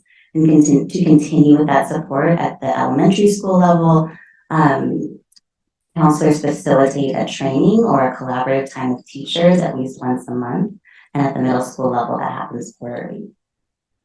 As I mentioned, counselors also hold direct services with students. So in addition to the support that they provide whole school at the whole school level, students also participate in groups, skill building groups. So if students need support working through anxiety or grief and loss, or emotion regulation is a big one, they're able to participate either in small group sessions or one-on-one sessions. The number of students that we've been able to support on those levels has increased over the years, which is something we're really proud of, and our internship program helps with that too, our ability to support more students in that way and on those levels. And Care Solace is a huge help as well. So when school-based services are not appropriate for students, maybe they need a more intense service or a service provider that's more consistent, right, who's able to provide services over summer breaks and through vacations, then Care Solace really helps families connect to a service provider, where Care Solace does the legwork for them. So you see some of these numbers where 1,300 phone calls were made or 3,100 emails or texts. So what Care Solace does is reaches out to a family, asks them what they're looking for in a service provider, what area they're looking to meet that service provider, the type of insurance they have. Maybe there's a certain demographic. Maybe they're looking for a service provider who's a certain race or specializes in a certain disorder. And Care Solace will take that list, find service providers in the community that best meet that criteria. They schedule meetings for that family and then return to that family and say, okay, here are 3 or 4 service providers that meet your criteria, the best that we can find. Let us know how these initial meetings go and we'll help you with the next steps so that eventually you're connected. And so it's so many calls and so many emails and text messages because, you know, sometimes people are missed or there's follow-up that's required. And so instead of our counselors saying, here's a list parent that you can now call all of these people yourself, Care Solace does that work for them. And so our families are really appreciative of that, as well as our staff members, because that service is available to our staff members as well. Let's see, we already talked about parent and caregiver engagement. Workshops are held throughout the year for families. So these are focused on developmentally appropriate behaviors. So things that you should expect to see at home and how to address them, or things that, you know, are not as typical and what to do about that. Things like addressing anxiety or just like we promote positive behaviors at school, teaching parents how to do that at home. In moving forward, we have developed or have started to implement a new data collection system this year for our counselors. So instead of just kind of tallies of referrals and collecting data on how students are doing in groups, we have a new system where we'll be able to disaggregate the data and really look at some of the statistics of who's being referred, how long students are staying in services before kind of acquiring the skills that we would expect them to see, and how the counseling services are interacting with other factors. You're still finishing up the previous slide. Yep. Now we're here. Next one. I have a question, just really quickly. On the second step curriculum, I know we've only had it for a couple of years, and I'm curious about evaluation of its effectiveness, because we still are seeing, just anecdotally, there's still a lot of, I think that disconnect culture issues like bullying, those kinds of things at some of our campuses. And so just curious how we're evaluating the effectiveness of that versus the other programs, and when would be the time to decide, like, is this curriculum working or system? I know last year you had brought forth like another possibility of something else to address that. So can you tell us a little bit about where that is? Sure. So Second Step does offer an assessment for students. We haven't engaged in it yet because we want to make sure that teachers, one, are prepared and feel supported in the implementation of the curriculum. And so we've been focusing on that. And one way that we focused on that is really having conversations in our how-to meetings, those collaborative meetings of these essential practices. So what will we expect if this curriculum is implemented well with fidelity? What does that look like, and how can we support our teachers in implementing with fidelity? And so there have been like several counselors facilitated meetings with teachers in that way. And so that's where we're at with that piece. But we can certainly look into taking time for students to fill out the Second Step survey, see how it's working. I'm not necessarily advocating that the students need to do it. I just want to make sure that we have a way of evaluating the effectiveness of the curriculum overall. It's a newer curriculum for us, and we had also talked about bringing in additional practices to support it. So just want to make sure that we're Yes, Continue with all yes, that. to all. I think it's definitely an evaluation. Monique and her team, they do a really good job, with evaluating Second Step. I think there's some shortfalls, or some shortcomings, and second step that we want to look at, and we did bring to the board, or talk to the board about capturing kids' hearts last year.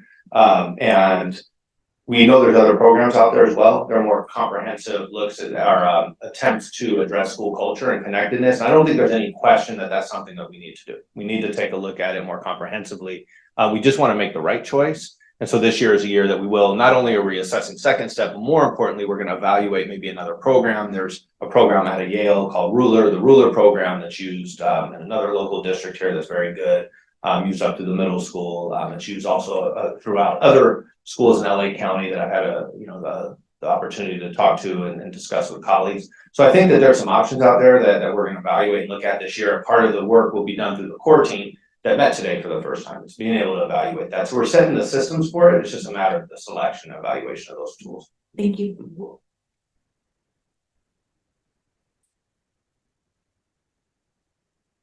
Okay, so in terms of safety, we are in constant contact with law enforcement agencies, right, to ensure the safety of our students, both in emergencies and just things that come up not on the day-to-day. That's pretty often, but that things that come up more commonly on the school sites. We talked a little bit about Bel Air and the focus on entry and exit points, but there's a focus on that as well to increase our safety. I think we wanted to update this slide prior to the earlier conversations that we really are going to look at entry and exit, or the entry points and access to the entry at all of our sites in 23-24, but a more comprehensive look at Bel Air for overall safety, the gates, camera systems, things like that as part of the modernization with the Series 8 bond project. All of our staff members complete ALICE training, which is a violent critical incident training, so that staff members are familiar with and prepared to respond in an emergency situation. A great thing about ALICE is that they have children's books that are aligned with the training, and so when families are interested in providing more support to their students in that area, we're able to align that with practices that familiar with, that our staff members are familiar with. And then we have our safe school plans, which we track and analyze regularly with our school site councils. In terms of this year and our goals for student and wellness, they're very similar. So our 6 counselors are leaders in this area. We're fortunate to have 3 counselors at the middle school and 1 counselor at each of our elementary schools. Oh, okay, and 3 counselors at our elementary schools. Again, these pieces that you see here highlight the things that we've talked about already, just in making sure that every single student is supported in terms of student safety and wellness, and that we're doing that, addressing that in different ways through those with teachers, parents, and of course directly with students. E is our highlighted in. Yeah, I'm pretty. This technology just wasn't working for us today. There is an E. There is an E. We can see it. You all see it. There's an E, and that is the core piece that Dr. Silvers was speaking to earlier. So CORE is another acronym for community of respect and empathy. And we're thinking of this as like a more comprehensive PBIS. So CORE encapsulates, it includes PBIS, but it also ensures that we're thinking about all the other aspects that are involved in student wellness and safety. So our counseling program has become stronger, right? Our instructional practices have been strengthened, and there's so many other areas on our campuses that have improved over the years, and we don't want those things happening independently of each other. And so our core team will really focus on infusing student wellness and safety in all of our practices, so that those practices are more fluid. Thank you. Thank you. And if you recall, this was priority number 5, was something we talked about with the board pretty extensively. Just how do we make sure that, I think it changed names a couple times, but we landed on organizational strength, really looking at our business service practices as well as our human resource and our human resources practices. So we're going to talk a little bit about those. I think we'll start with Nisha. Perfect. So in terms of human resources for last year, our big goal was recruitment, is to fill open vacancies and positions that we had.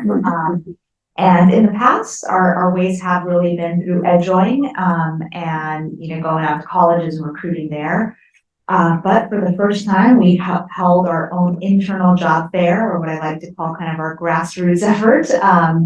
And we got the word out through word of mouth, Nextdoor, Instagram, Facebook. It was really our way of getting community-based candidates, and it was probably one of our more successful job fairs. So that was one way of adding recruitment to our ways of getting folks on board. The next piece was to ensure that we had the best talent. So it was great that we recruited more folks, but are they the right candidate for Weisburn? And so directly tied to teaching and learning is that for our teaching candidates, one of the specific things we asked for in their EdJoin application is their experience with CGI and Writer's Workshop, also around data-driven instruction, and those are all things that are focus points at our sites, and we wanted to make sure that we were getting the right candidates. We wanted to have an ongoing relationship with our associations, and so collaborating, communicating regarding job descriptions and expectations.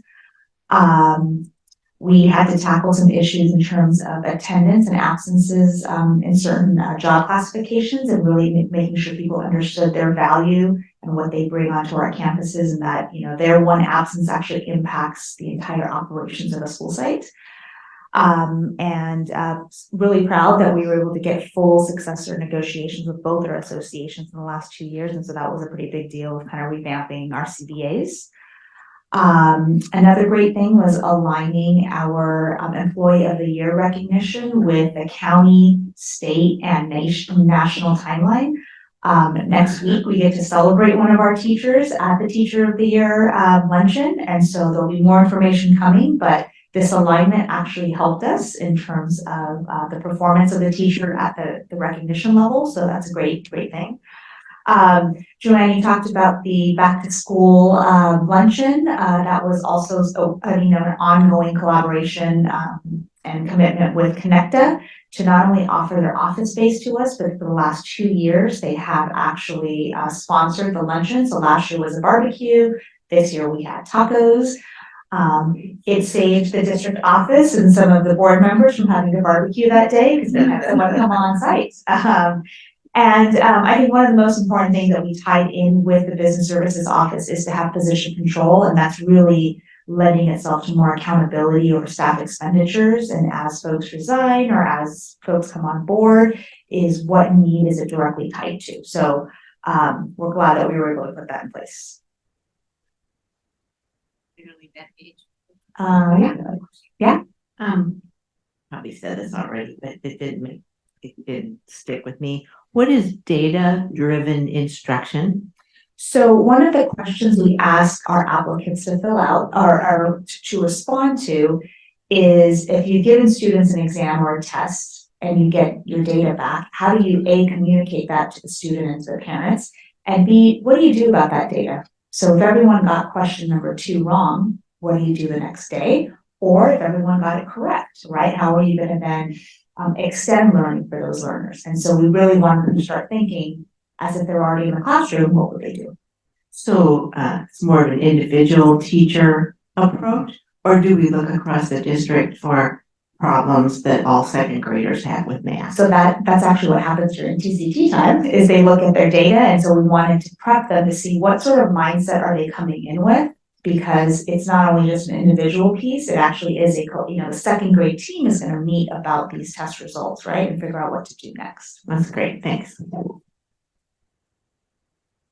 Okay, so for business services over the 22-23 school year, we really focused, I started off and I made sure I met with the principals individually, just to kind of get a grasp on where they stood with their budgets. And we did provide individual budgets, site level budgets that show, their discretionary, their donation accounts, and their categorical spending as well.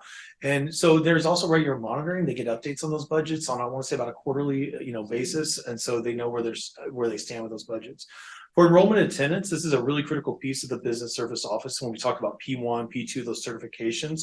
our office has to check in and make sure we're doing those monthly checks with the sites, running the attendance reports, and then we check to make sure everything's accurate. And that even goes for that independent study piece, because that equates to funding. And then when we have audits, it has to be accurate so we don't have any monetary findings or anything like that.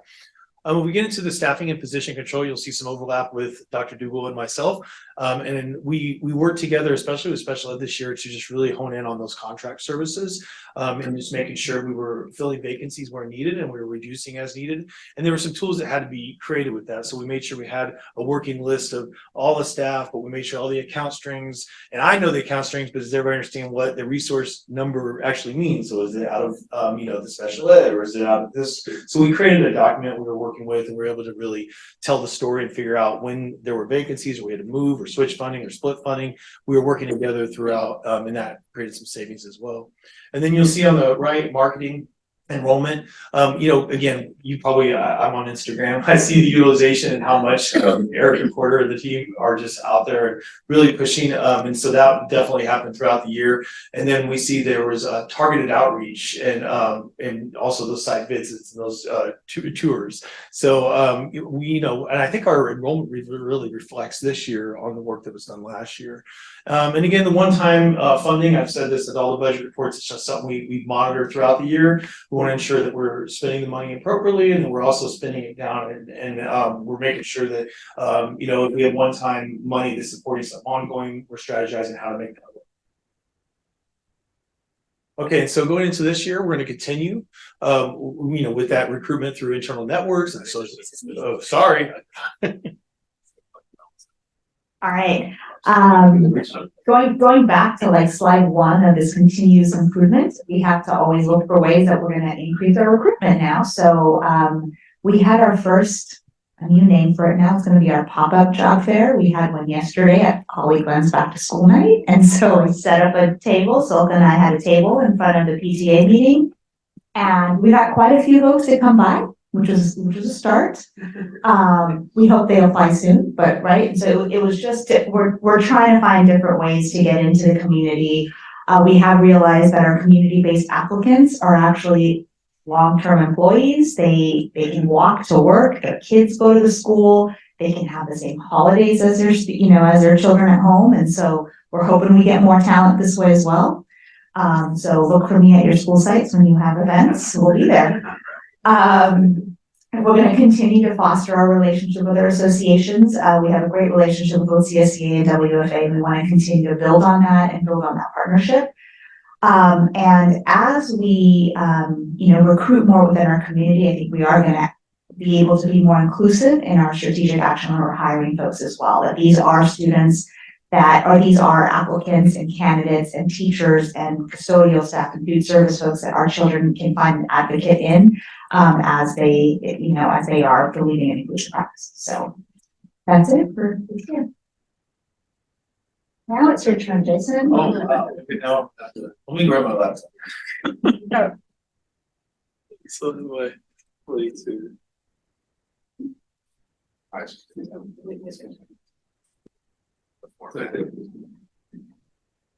Okay, so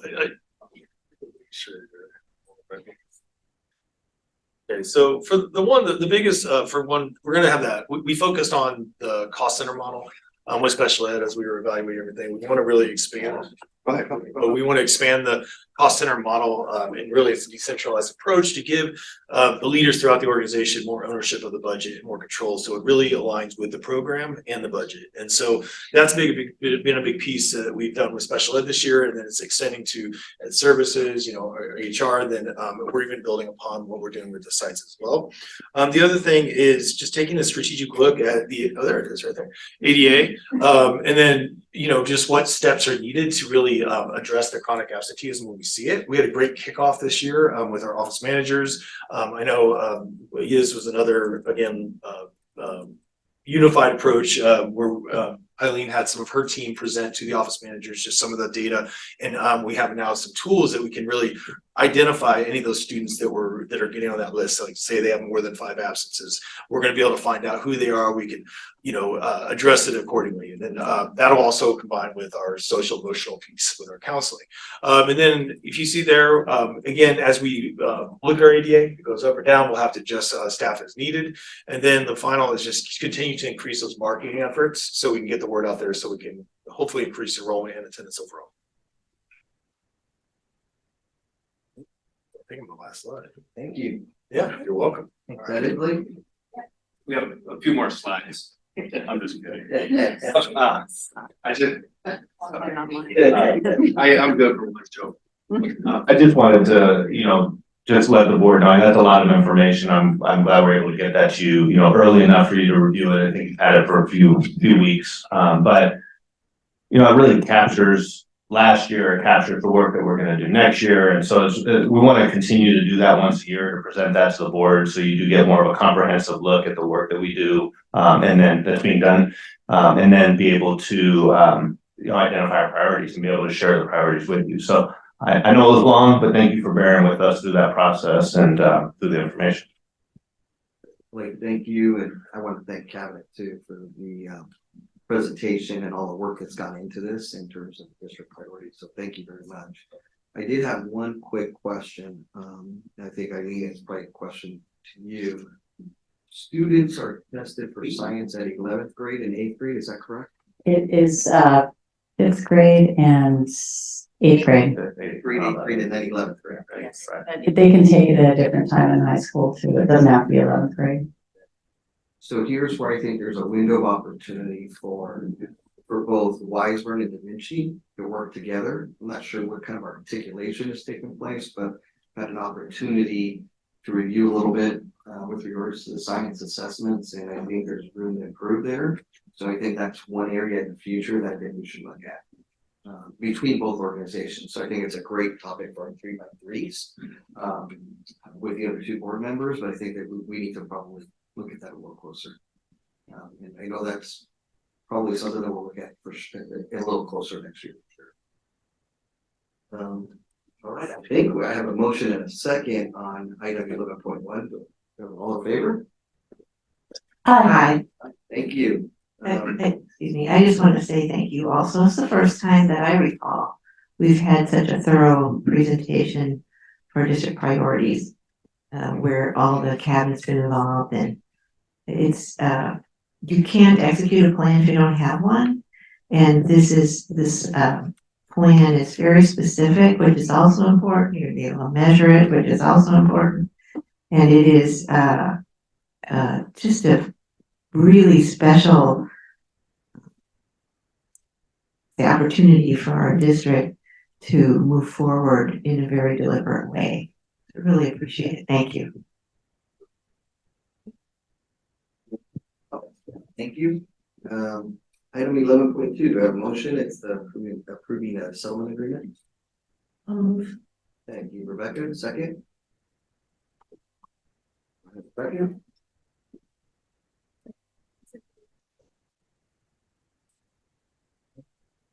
All in favor? Aye. I'll abstain. Okay. Next item is 11.3, and this is the resolution that Rebecca mentioned earlier, resolution 2324.06, celebrating September 15th through October 15th as Hispanic Heritage Month. And Rebecca, you want to do the honors here? You have a motion? I can move. I'll move. Thank you. Do I have a second? I'll second. Thank you, Roger. All in favor? Are we reading this? You want to do the honors of reading? You want me to read it? I can. I have a box of tissues here. But I can read it. It's okay. Let's see. Yeah. All right, Wiseburn Unified School District Resolution Number 2324.06, a resolution of Wiseburn Unified School District proclaiming September 15th to October 15th, 2023, National Hispanic Heritage Month, also known as Latina, Latino, Latinx, Latine Heritage Month, to recognize National Hispanic Heritage Month, also known in more inclusive terms as Latina, Latino, Latinx, Latine Heritage Month by honoring the histories, cultures, and contributions of Americans whose ancestors came from Mexico, the Caribbean, Central and South America, Spain, Brazil, and other mestizo or indigenous groups. Whereas National Hispanic Heritage Month, or Latine, Heritage Month was first observed in 1968 under President Lyndon Johnson and was expanded to National Hispanic Heritage Month by President Ronald Reagan and enacted into law as an annual proclamation in 1988 to a month-long period starting September 15th. And whereas this law celebrated Hispanic and Latina, Latino, Latinx, Latine Americans, the anniversaries of independence for the Latin American countries of Costa Rica, El Salvador, Guatemala, Honduras, and Nicaragua, while Mexico and Chile celebrate September 16th and 18th respectively. And whereas National Hispanic Heritage Month begins on September 15th and ends on October 15th. At the same time of the proclamation designation, the term Hispanic was the term used by the U.S. Census to describe people of Spanish-speaking origin and ancestry. To be more inclusive and of multiple identities, Indigenous, Brazilian, and others, the district has entitled this celebratory month Hispanic Heritage Month, also known as Latina, Latino, Latinx, Latine Heritage Month. And whereas no matter the term one chooses to use, whether it be Latina, Latino, Latinx, Latine, or Chicana, Chicano, or Hispanic, we refer to people whose history is rich with those who positively influence and enrich our nation, our society, our community, our state, and our schools through their work, commitment to our community, deep value of culture, social justice, and liberty. And whereas throughout history and into current day, Latina, Latino, Latinx, Latine people have made significant contributions in fields such as education, government, science, law, medicine, entertainment, literature, sports, military, thereby enhancing and shaping the vibrancy of the United States with centuries-old traditions that reflect the multi-ethnic and multicultural customs of their communities, and including notables such as U.S. Supreme Court Justice Sonia Sotomayor, civil rights leaders Cesar Chavez and Dolores Huerta, Elena Ochoa, the first Latina NASA astronaut, Dr. Miguel Cardona, the U.S. Secretary of Education, Javier Becerra, the U.S. Secretary of Health and Human Services, and then Manuel Miranda, artist. And whereas Latina, Latino, Latinx, Latine students are represented in Wiseburg Unified School District's 2023-24 population, enriching the educational experience of all students and staff. And whereas Latina, Latino, Latinx, Latine employees contribute daily to the accomplishments and education of our youth, and the district celebrates and builds upon the strength and knowledge that Latina, Latino, Latinx, Latine students and staff bring with them to school, including cultural perspectives, lived experiences, practices, and languages. Further, the district supports the sustainment of heritage language and teaching practices that mirror the lived experiences and customs of our Latina, Latino, Latinx, and Latine students. And whereas the Board of Education believes that each and every student is to be celebrated and appreciated for the distinct and vibrant contributions made by sharing cultures, language, ideas, beliefs, and values within the school community. Now, therefore, be it resolved that the Wiseburg Unified School District Board of Education proclaims Hispanic Heritage Month, also known as Latina, Latino, Latinx, Latine Heritage Month, September 15th to October 15th, 2023. The board further urges all students and staff to observe this month by learning and celebrating the histories, cultures, and contributions of Americans whose ancestors came from Mexico, the Caribbean, Central and South America, Spain, Brazil, and other mestizo or indigenous groups adopted this 14th day of the month of September in 2023.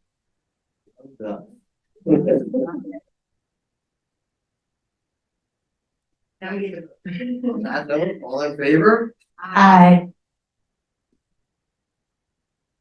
Item 11.4, approve the memorandum of understanding between Wiseburg Unified School District and CSEA and its Wiseburg Charter 486. Do you have a motion? Thank you, Roger. Second. Thank you, Rebecca. All in favor? Aye. Fantastic. I think we're gonna bring Erica here, is that correct, everybody? We are gonna bring up Eric. All right. I just want to thank the team and thank Erica for leadership on this. Excited. Yeah, thank you. Is that the tee up? That's it. Yeah, there you go. You All go. right. Before we do this, I guess, a motion on 11.5, this would be, approval of the district and school site logos. Do I have a motion? I'll move. Thank you, Rebecca. Second? I'll second. Thank you, Roger. And now I guess we'll turn it over to Erica. This is a very visual one, so I definitely want to make sure you see it.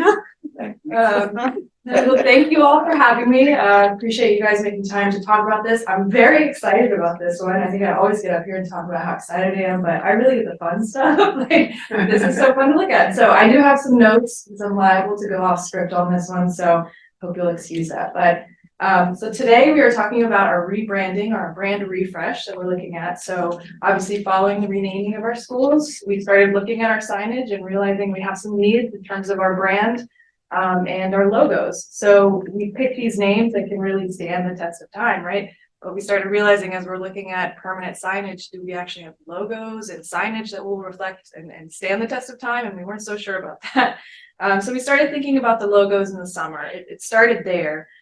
We started thinking about objectives at that point in time for just the redesign or refresh of our logos. We started collecting some initial ideas and concepts into mood boards. We started collecting some input from our principals, just asking if they were going to maintain their mascots and confirming that that direction was correct. And then we engaged with 2 designers and began working along kind of their timeline for logo development. So if you want to go ahead and shout those designers out, those designers include Deb Wagner of her company V-Stripe, who also assisted. You might be familiar with her work with Rock Around the Block's recent redesign and refresh. And she brought in a frequent collaborator from Lisa Rock, who owns the company Rock Designs. They're based up in the north, up in the Bay Area. So I'm presenting their presentation on their behalf tonight. So I'm very excited. So we can go ahead and get into it. We can to the next slide. So before we unveil these refreshed logos, which you might have already seen, but just want to give you a visual check-in of where we're currently at. These are our beloved logos that we've had for quite some time. They probably haven't seen a lot of change. Maybe that aviation bulldog, that was a little bit different. We did see a refresh on that one. But we do have a community attachment to these logos, right? These long-standing histories. Our families love these logos. They're very well known, very well loved.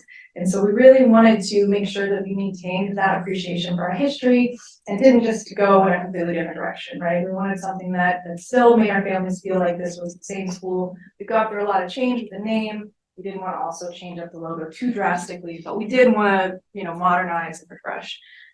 We started running into some, even since I've started working with you all, just some logistical and sort of marketing challenges surrounding these existing logos, such as, down to the files that we had, not even having transparent files. I don't know if you know about branding, but that's kind of a big deal. Just in terms of having the right files that we needed. We have a lack of cohesion across the districts, right? These could be schools from any districts. Nothing about them screams Wiseburn. From a design perspective too, none of these were necessarily put together by a designer. No offense to anyone, it just wasn't like some of the logos were like literally clip art. We don't even know the rates and usage, so there's issues there. But most important of all of that, I think that having a lack of like a real marketing and branding system, right? There's nothing in place to say that this is our standard blue or our standard red or the standard font that we use. It might seem insignificant, but these really are things that matter to how we present ourselves and whether we truly appear professional and serious to prospective families, as well as just keeping us competitive in that enrollment marketing space. We've kind of just been getting by with what we started as a temporary brand when I started working with you all, that just kind of became the Wiseburn brand. But this renaming has really given us a really great strategic opportunity to actually have an official brand to kind of rally behind. So not only then we kind of, as we started thinking about logos, it really just became clear we just really needed a overall brand development. One that again honors our history and the faces of our schools that our families love, but also just gets our community excited and something refreshed and modernized. So that's going to lead us to the first piece of the puzzle, which is our objectives. So our designers needed a little direction to work with, and based on our conversations that we were having with them as we started this process, they kind of came up with this list of terms around how our brand should present itself. So they looked at youthful, playful, fun, kind of leaning into the fact that we are a TK8 school district, right? So we want to look like one. We're inclusive, trustworthy, we honor our heritage, we want to be modern, forward-thinking, cohesive, clean, and professional. So these ideas then guided our designers as they researched, collaborated, and put together their own mood boards. They did a lot of work. And then this led them to their selection of our fonts, which you will see on display throughout this presentation. They're on there right there. There's multiple fonts kind of mixed throughout. And then the colors. And one thing I want to point about these colors is they actually looked at what we were using currently. Looked at all of our schools, looked at all the different colors kind of throughout the district and sort of combined things into, again, a standardized blue, standardized red, those standardized gray tones. And so they came up with a term sort of heritage Americana. We use a lot of blue and a lot of red, a lot of white. So it just kind of made sense. And it gives us an actual palette we can work with. So drum roll, please. Now I think we're ready for the unveiling of the revised mascot. Yes. And there they are. So very excited. This is your Hollywood Cub, your Aviation Bulldog, your Delaware Eagle, and your Weisberg Middle School Dolphin. Yeah. So just soak that for just a second. Really excited with how they turned out. It seems like everyone was excited. We had the principals met and they seemed to like them. I don't want to put words in their mouth, but I think there was some excitement there. Again, leaning in our history, but just bringing it to the modern day. These logos that you're seeing here would be the individual primary logos, right? So I'll show you a little bit more about what I mean by that as we get to the next slides. So if we could go to the next one. So this one is showing you the primary logo across the top. Again, that official logo, along with a secondary mark that can be used more for sort of internal facing audiences. These are for families that know what that bear represents, right? So that could be something like on school gear, like a water bottle or a planner, things like that. It makes sense for an internal audience. It wouldn't necessarily be externally facing.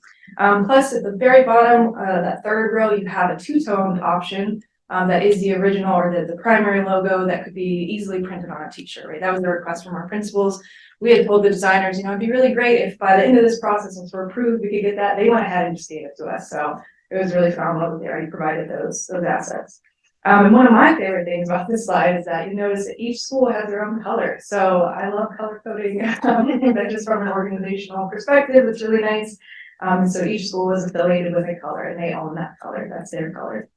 So we can move on now to the district. Okay. It looks like aviation and Delaware's colors got swapped Oh, yeah, it does. at the bottom. Just third one. Oh, yeah, yep, yeah, I think you're completely right, yeah. Just Okay. pretend that's Okay. swapped, yeah, thank you for pointing that out, appreciate that. And then we go to the next, so this is the district one, so this logo has a bit of a story to it. When we first met with the designers, we were pretty insistent, we wanted to honor our heritage, we know that, you know, that existing logo is kind of our crest, right? It's something that we stuck with for quite a while and we wanted to honor the history of that, but again, we just wanted to refresh and revise it, make it a little easier to put on a t-shirt. And we thought about the Weisberg bell that sits right outside of this room, and the significance of that bell. And so we actually sent, I think during the meeting, I'm pretty sure, I don't know when you ran out from the meeting with the designers and snapped a picture of the bell. They actually traced that photo to get this shape of the bell. So it's actually our bell right there. And then they added the details again from our original logo that you might be familiar with to make this new sort of crest logo that alludes to the 4 areas of academics, arts, athletics, and STEM. And I think that's really how we arrived at this design. I think it's just really unique. I really like that it's very different. It speaks to our history, but it's still something that appeals to a person that doesn't necessarily know our history or isn't familiar, but it stands out. I mean, it's very different. And from an enrollment marketing perspective, that really excites me. And I do want to point out that this WUSD on the bottom right as an alternate or supplemental icon would be a really nifty thing to put on a polo as an embroidered option. We were really insistent we wanted something that could do that without being cost prohibitive. So if there's any questions on that, I'll leave that one there. Can you just tell me all the little symbols on the bell? Yes, definitely. So in the top left-hand corner are some pencils, kind of signifying that academics piece. They kind of morph into the music notes, which again signifies the arts. And then in the top right-hand corner, you've got like basketball, soccer ball, baseball, just signifying athletics. And in the bottom right, you've got that STEM piece with the science and the gears. So, yeah. Is that a beaker? Yeah. Oh, yes, yeah. I wasn't sure at first. It almost looked like a fireplace. Erica, this is quite a departure from the previous logo. Yeah, it's a little different. I know this one's probably the hardest one to absorb because, I mean, you're looking at the one right behind you. But that one is a hard one to put on things, I will say. Yes, anything. Just like even down to the social media piece, it always kind of stands out a little bit. And I don't want to, I think it's an important logo. It's an important piece of our history and we do appreciate it. But I think it is time to kind of think about design trends and where they're going. And the simplified look is really important. It just is cleaner. It's easier, again, to put on things. And just presents a better version of ourselves that we've been presenting. I think it just updates us a little bit. So You might get a kick out of this, or you might get upset, but that, as Roger said, that logo, you can call it a seal, I guess. Yeah. Right? Yeah. That's what happens when you get the previous superintendent and the board to kind of work together and come up with something. I go through a process like No this. shade to anyone that I appreciate it because we've definitely used it quite substantially, but I think it's time to maybe look at if we're modernizing the rest, like let's look at Whitesburn as well. So yeah, no shame to anyone. I don't I have a question also. In the WUSD, to the far right bottom, I really like that, by the way, and I like the way the bell is. It looks to have a ringer on it, It does, yeah. but the other logos, the sort of straight up bell does not have a ringer. So it does with the little curve of that. If you look at the music, it might be hard to see from here, but that. See it at the very bottom of the left side, not in the middle. It's there too. It's, right, so it's like it's ringing to one side, basically. Yeah. You can See it down there. Oh, no, I see that. It's just different. This one, it's in motion, It's in right? motion. So we wanted to signify a little bit of motion, so the designers actually gave it a bit of a tilt to, as if it was ringing, right? The thing's gonna be in. Erica, I guess I wasn't paying attention. The right quadrant, if you roll the bell with that, what is that? The lower right? This one right here? No, I'm sorry, the bell. Go to the bell. You talked about the pencil, the musical. What's the right side there? Yeah, that there. This is stem. Yeah, so this is a beaker and gears. It's probably hard to see this far away, but yeah, I think I'll zoom in. That would be great. You can see it in the darker photo. Yeah. Okay. Oh yeah, maybe try the two-tone.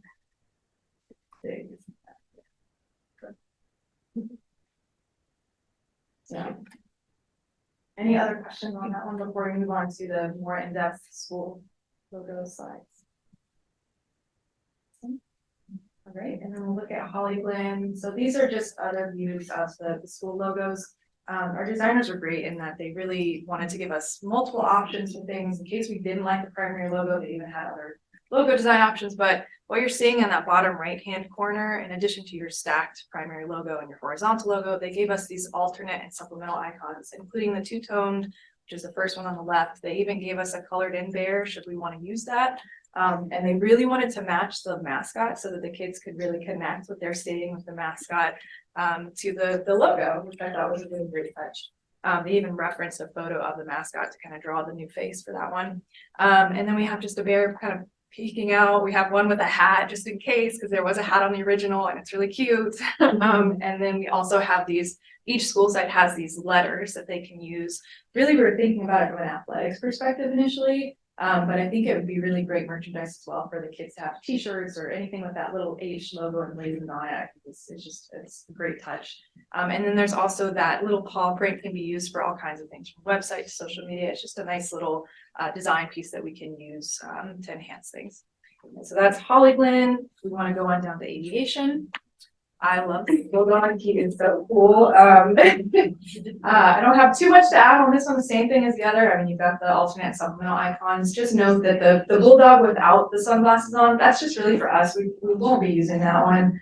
Just in case we need to have a copy of the bulldog without glasses, we've got it for our use. But the intention is to use one with the sunglasses. I know I've already heard some excitement from Summer Grace, principal of aviation. She's ready to go get a pair of aviation sunglasses. So I think they're really embracing that and excited about that. And that was actually her idea, and Blake contributed some ideas too about really tying the bulldog into that aviation theme. So I love that. You got the paper. You got the paper, yeah, the paper airplane is cool with the paw print. Yeah, that's a fun one. I love this one. It's Yeah.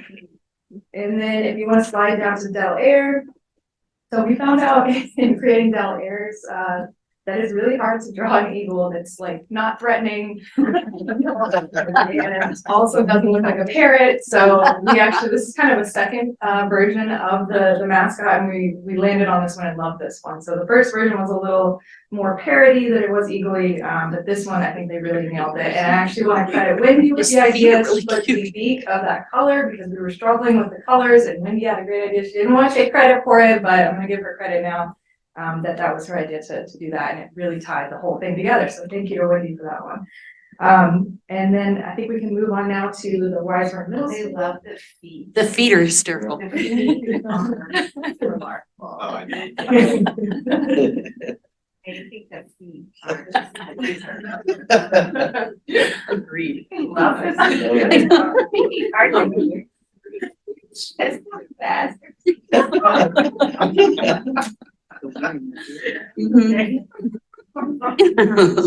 All right, so looking at the dolphin, we know that with all the TK-5 logos, we wanted those to be very friendly and approachable. We wanted our dolphin to be a little more serious, so we looked at multiple eye options. We brought Kiana in to assess where we're at with the face of the dolphin. And so we ended up coming up with this version that's a little more determined, it's a little more serious, right? Reflecting like the grade levels that it's representing. And so we just wanted this dolphin to look determined or like a real go-getter, and I think we got that. And we also want to know too, you see the WMS in the bottom right-hand corner, because Weismer Middle School does share the same name as the district. We are seeing this, there's going to be some challenges in terms of making sure we state the middle school. So we wanted to give them a logo option that's kind of uniquely theirs, where they've got the WMS spelled out for putting that. Because if they just put the W, I mean, we'll know, but I think it's just for purposes of making clear that it's the Weismer Middle School as opposed to the district. They have that logo to lean on. It's a good sports, like for the Yeah. basketball uniform, Yeah. hockey uniform. Yeah. Other type of uniforms. Um, Name all the sports. And I think that's it for the kind of in-depth looks at the logos, but if we can scroll down just to see the next slide. Again, this is kind of what we're looking at from where we are currently to where we would like to be, pending, your approval tonight. And again, just in highlighting that we really want that cohesive look. And if you go, yeah, there you go. You see that all reflects the same district, right? And that I think is very important. We're a united front. It solidifies the brand image. And now I would be remiss if we didn't show you what these things could look like in the wild. Because I think that it's one thing to see a design on paper, it's another to see it, how it could actually be used. We do have some higher resolution images that we can share with you if needed. It's not necessarily showing up here very well, but I think these are some great designs Lisa put together just to show us how we could use these things. So we could use them, on here we have them on t-shirts, on polos, water bottles. We use them on banners, social media, websites. There's a lot of things we can put this on. I think the important thing is not only does this help with the school spirit and gets people excited about what school they're repping, this is just marketing as well for our schools and our district, right? The kids are wearing that beyond our school campuses, is showing the world that they really love their school, and we want that message out there.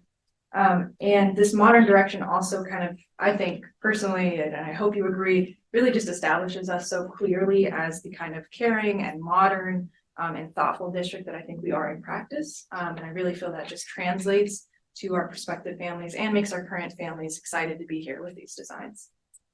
So I'm very excited for schools to potentially have what they need also to lean into and celebrate themselves and their new names. Should these be approved, there would be a rollout process that we could get into at another time, but the hope would be, new merchandise, social media, updated and refreshed websites, a whole sort of brand refresh to build that excitement. And before I go, I do want to thank everyone who's been a part of this process. I want to thank our principals who have provided their input and their excitement. That's been probably the best part to see.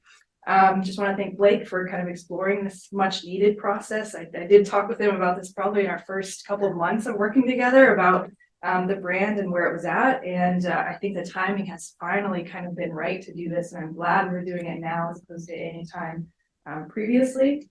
And I want to thank Wendy for coordinating and keeping us on track throughout this process, as well as her great ideas that she's brought in.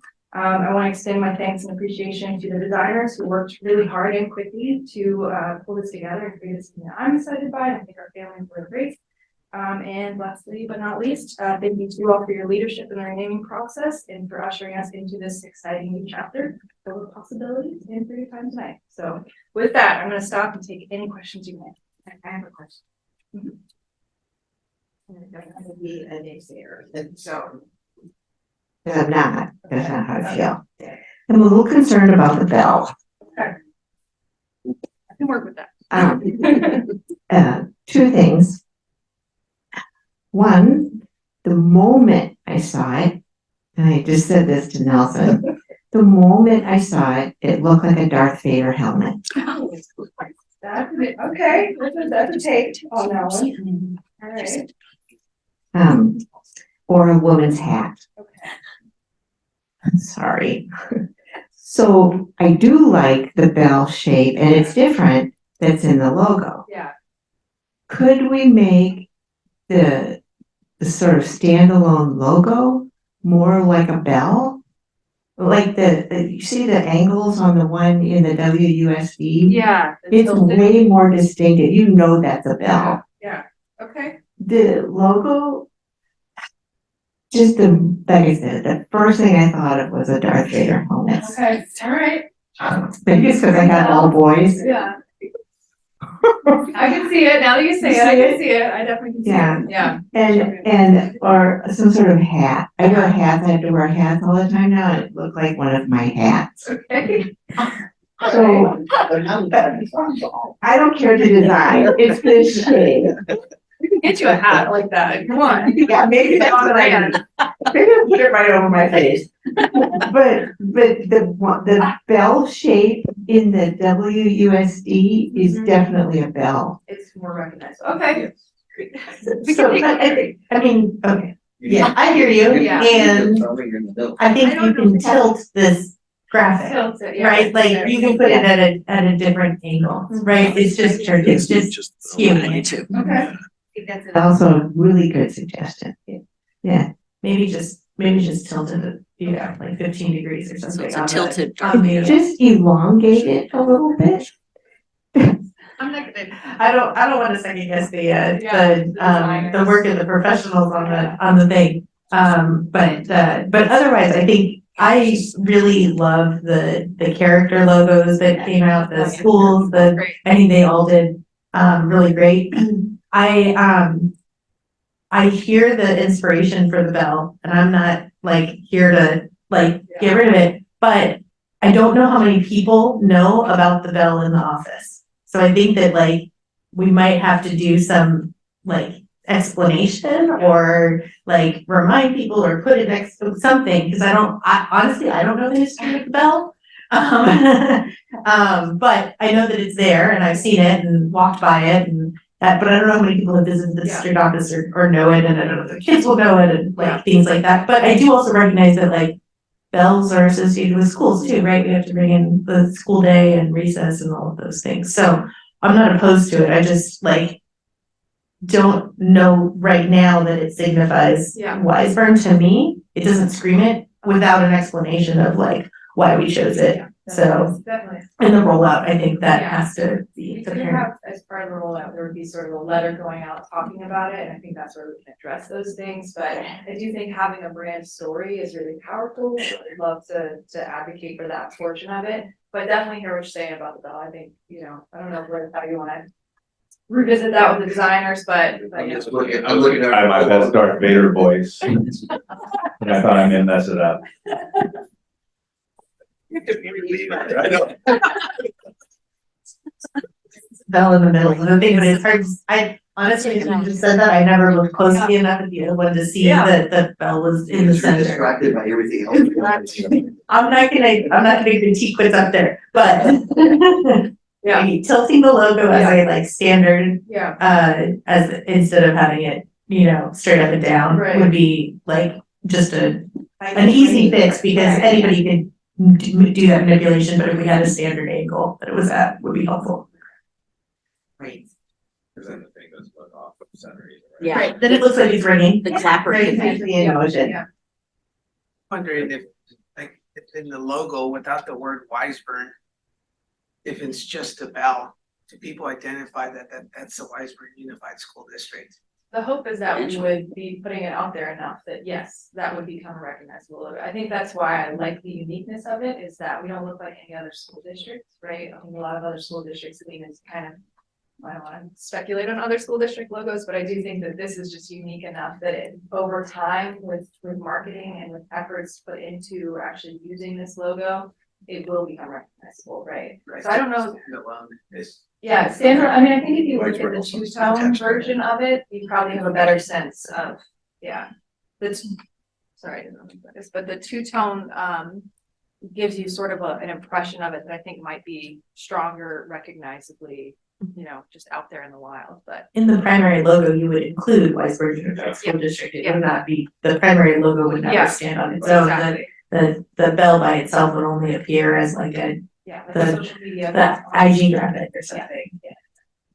It's gonna be associated with Wiseburn enough that at some point we do hope that, you know, at least our internal audience is gonna recognize that it's the Wiseburn bell. So just with any of the logos that we use, you know, we build, yeah. And I like the fonts very much. I'm a big font person. Okay, good. And I like the font, I argue with my family all the time between Arial and Times New Roman, so we're not often done, but we argue about it. Anyway, I like the way the Wiseburn Unified School District comes out. It looks really good. They really did quite an extensive study on fonts when they selected these. One thing to note, I mean, we can get into the weeds on these fonts, but the Wiseburn font is actually a paid font, so it's not something that the general public just has access to, which is actually great, I think, for us in terms of building our brand with that look. The Unified School District is another font called Poppins that is widely available, so we can use those sorts of things on our website very easily. It's a Google font. And I like the way the word Wiseburn is thick. It's really bold. I really, really like that. Good. Okay, very happy to hear that feedback. That was one of the first pieces they figured out was that font combination, and yeah. And I like the font and the WUSD. Yeah, The way that's done. perfect. Glad to hear that. The white outline Yeah. to emphasize the letters, really nice. Yeah, and they really wanted that W to stand forward, so you'll see that Yes. kind of everything falls behind. Mhm. Never thought so. I have lots of thoughts. Trying to figure out how we amend this Yeah. motion.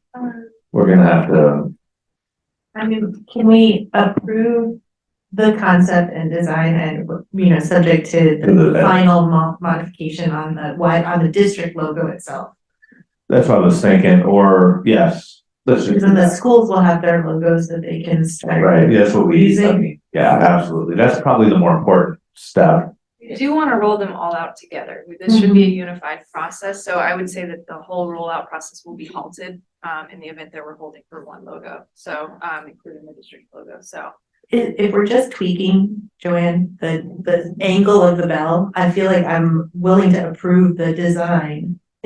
You know. To me, it's the angle and it's. And the shape. But you also The don't actual have to shape, shape. I think needs to be amended. You would like it more like the.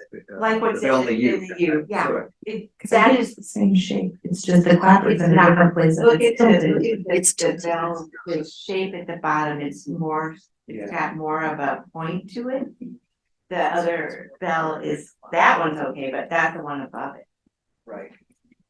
So I think, So it's maybe the most. I think the intention of the bell, like the actual bell, the bell on the left side was to trace, as Erica said, the bell out there. I think we could probably go back to the designs and make it a little more belly, because that's what I think is really what we're talking about, make it less of a Darth Vader helmet and a little bit more, make it a little bit more of a bell shape and maybe turn it to the side. But I do see your point about to make it like a ringing bell. And that's a good suggestion. It's almost like in the, and then it actually would match the bell and the letters. Right. So it should be just a little bit of change, Eric. I don't see it. I Yeah. think so, I hope so. I mean, We're not disagreeing with Yeah. any of the design elements within the bell itself, so they don't need to redo the musical notes or the pencils or the sport, like I don't think anybody said anything about those design elements, so hopefully this is just, like I said, angle the bell, make the belly a little bit wider. Definitely, okay, all right, I think that's good feedback, are we good with that, Blake, that plan? I'm good with that. So then we're gonna then approve with edits that you have captured them. Did you get Oh, I'm okay. scribbling. All right. So we approve them with the edits, and then roll it out as soon as we can get the adjusted belt. Does somebody want to make a motion with that? We have a motion for a second. I'll call the question. Roger, second, I think.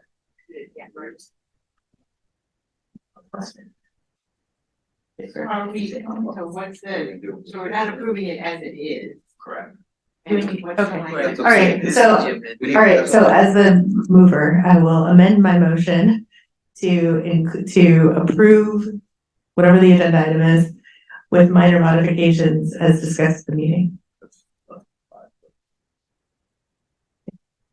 Who seconded? So is that coming back to us though, or is that moving No. forward?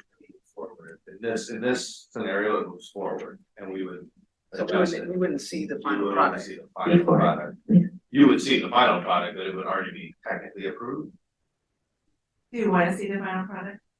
I think we should. I do too. I mean, whatever, otherwise what are we Yeah, I think approving? they should. So then the option would be to approve the 4 others, or Yeah. you think. Can we do that? I think for the rollout plan. Wait, what's our next meeting? So, The 28th. 24th. Oh, yeah. Yeah, in 2 weeks. 28th. I mean, just 2 weeks gonna be, I mean, can you have the revision in 2 weeks? Oh, I think mean, they is can, that? I'm never like the provisions, yeah, I think that is doable, I just. If we're Yeah, going back to the board, it's just gonna pause our rollout plan, which is just as long as that That's expectation, how it is. yeah, yeah, So can we still roll out October 1st? that would be great. I think so, we work on it. I mean, What was the rollout? I get, and I don't disagree Sorry. with the concept, I think they're great, Yeah. I do think we should see the final product. and Yeah. then approve it. what was the original rollout plan in terms of when you wanted to start? So we basically Implementing. need the assets first. So there's a number of things that we want to do once we have the assets, including placing an order for print items that we would like to be able to distribute to kids. When we do unveil these logos, so that process kicks off. We also want to line up with the PTAs and the PTSA to make sure they have those assets and they can prepare their materials. There's some things we'd like to do on the marketing side of capturing kids wearing the logos, things like that, that it is gonna take time. And so until we know and we can move forward with our items for print and we have the official logos, I would be hesitant to go ahead and buy any of those things, right, until we have full approval. So that printing process is difficult. The digital signage, the digital things, those are all pretty instantaneous processes, but the print items would be the things that are held up.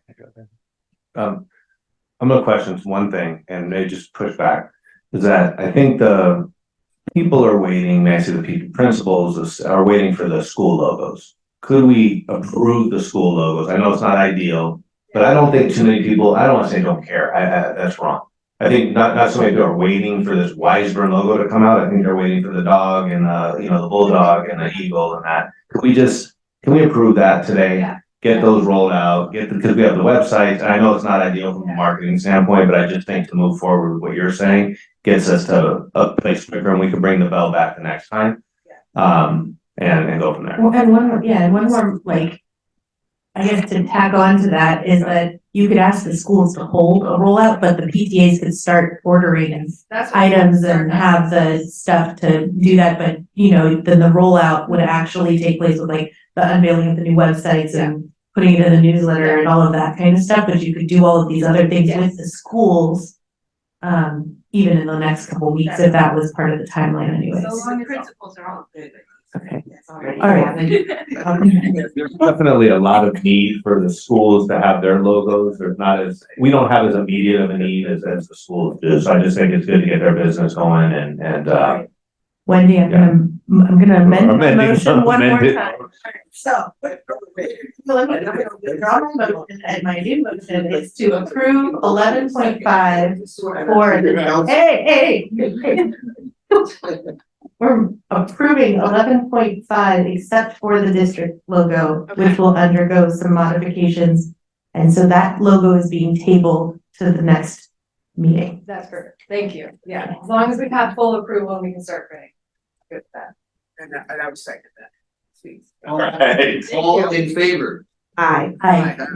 Thank you. Thank you. Thank you. Thank you. This is so emotional.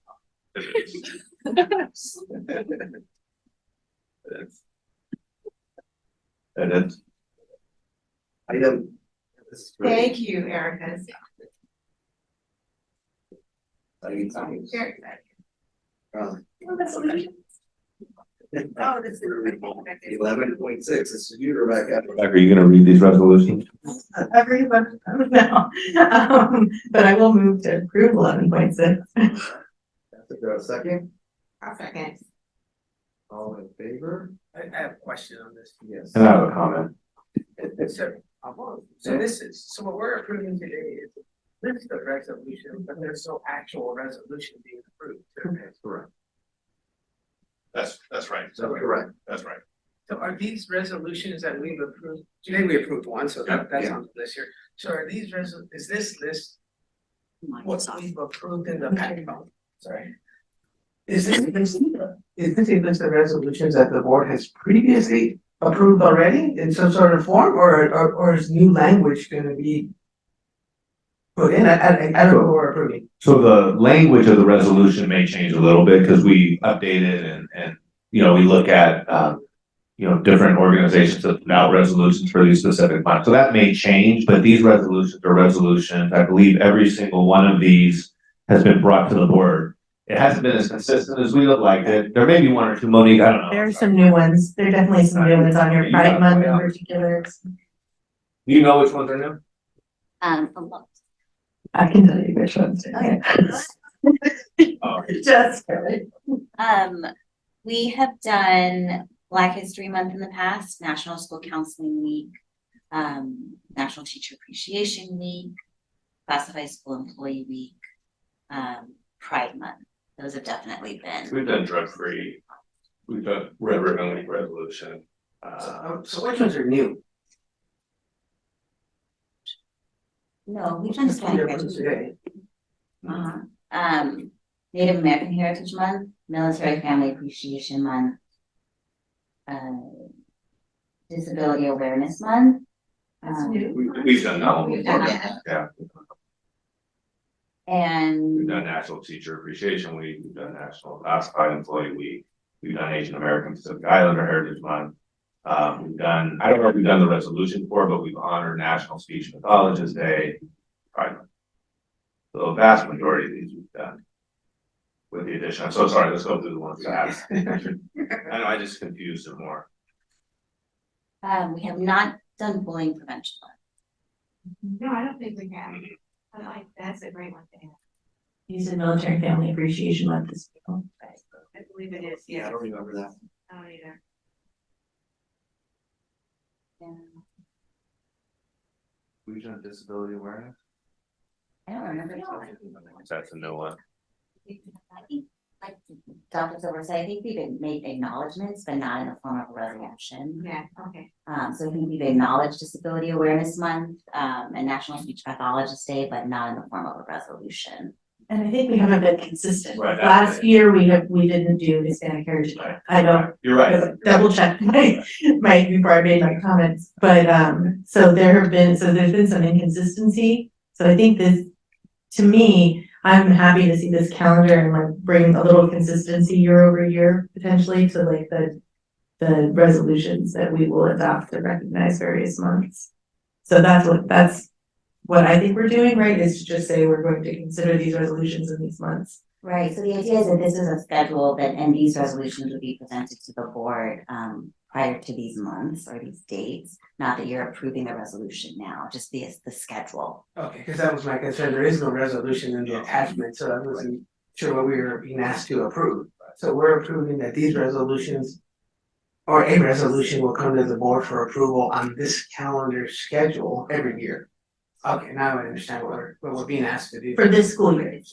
Right, so. Okay, for 23. Just for this. Okay. Okay. If you wanted to add to this, we could. We have a discussion about it. Yeah. Right. Because November doesn't, December, January, there's certain months that are blank. So it's an opportunity to do something else, should we choose. And part of that had to do with like December is such a short month, so it's hard, I think we only have, we may not met last year, I guess we had one meeting in December, but anyway, there's some of it was hard just because of the length of the actual month itself, like April. And then December. The May, for example, has 4. Right. The month of May. Monique said she wanted to read a lot in May. Okay, I don't have any more questions. Thank you. All in favor? Hi. We are gonna take a quick 5-minute recess. We will be back.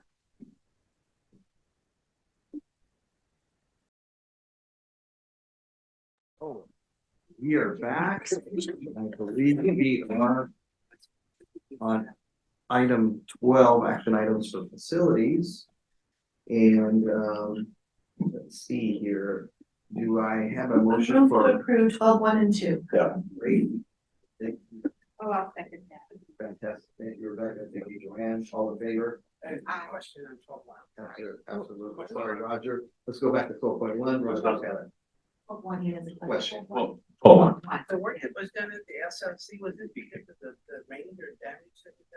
In part, it was a rain damage, just work that just had to be done. We had some plywood that was covering some drainage, there was just drainage issues. There was also the where it connected to the ramps was off. Some of it was from the rain. It certainly exacerbated it, but it was some work needed to be done previously. So we corrected that, so we have a safe condition now? Correct. We corrected all the drains and the flow of water and all of that, yes. Okay, great. Thank you.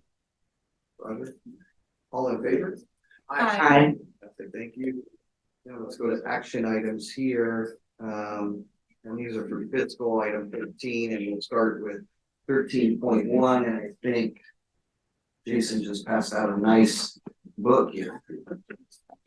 You can make a motion. We do need to, well. Go fast. And then We'll get discussion. me started. Get me started on that, Rebecca. Yes, let's go ahead and take a motion. Do I have a motion?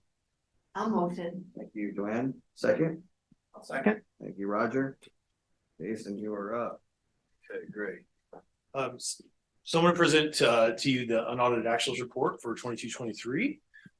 See, okay, so again, this is a requirement that is due by September 15th of every year by statute. The governing board has to approve this, and then again, it's another report we have to upload into our SACS accounting system. And really what this does is shows where the 22-23 budget ended in comparison, at the end of the year. So I'm gonna get right to it. You'll see here, and I just want to explain the document on the green on the 3 columns to the left. That was our projected estimated actuals that I presented in June. And so if you compare to the next 3, the blue, that's our actual unaudited actuals. So if you keep going to the right, you'll see the difference. And that's kind of where we landed on the difference, and then some of the explanations. The other thing too, the first, where you see LCFF, federal revenue, state revenue, those are all our revenues. Where are we? What page are we at? Yeah, just I think it's here. Sorry, I was looking at the actual. Okay. And so that top grouping is our revenues, and then the second grouping are our expenditures. So just a quick pulse on this. If you look at the total revenues and you go on that line, you'll see that number 840,761. So there you see we had we had more revenue from where we were estimating we were going to be to where we actually ended up, about 840,000. But as to why, the main reason you'll see there is you'll see that increase and we have a new acronym, AMIM. It's the Arts, Music, and Instructional Materials Block Grant. So that if you remember last spring, we were talking about the May revise, that was going to be cut, and we received about half of it. So we had to do an assumption at that point, but at the end of the year, those monies did come through, and along with the LRBEG, which is the Learning Recovery Emergency Block Grant. So that would speak to that 1.5 million. Another one you'll see there is that local revenue, which is the fair market value adjustment. So all our money goes into the state, LA County Treasury. And so they take that money and they're investing it. And based on that performance, we do have to show, a gain or a loss based on that performance. Now, this is more what I would call a pencil entry. It's not really equating to real dollars at this time. But we do need to report that according to their performance as the LA County Treasury, they were negative at 415. So, I mean, the bottom line with that too is that it's a moment in time when we close the books where how the treasury is doing in their investments at that moment in time.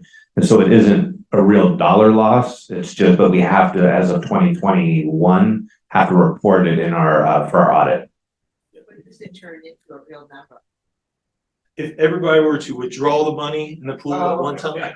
So yeah, it's much, I would compare it to when we talk about Fund 63, we have to show that limit, that liability, that you'll see on the last slide of this presentation. Okay, so going down to the expenditures, again, go ahead. Before you move from revenue, why is our local revenue going down? What is driving that? Am I reading that right on the? Yeah, that's what I was talking about, the fair market value adjustment. That's what, because that would be our local, we have to report that within our local revenue resources. And so again, it's fair market value for like.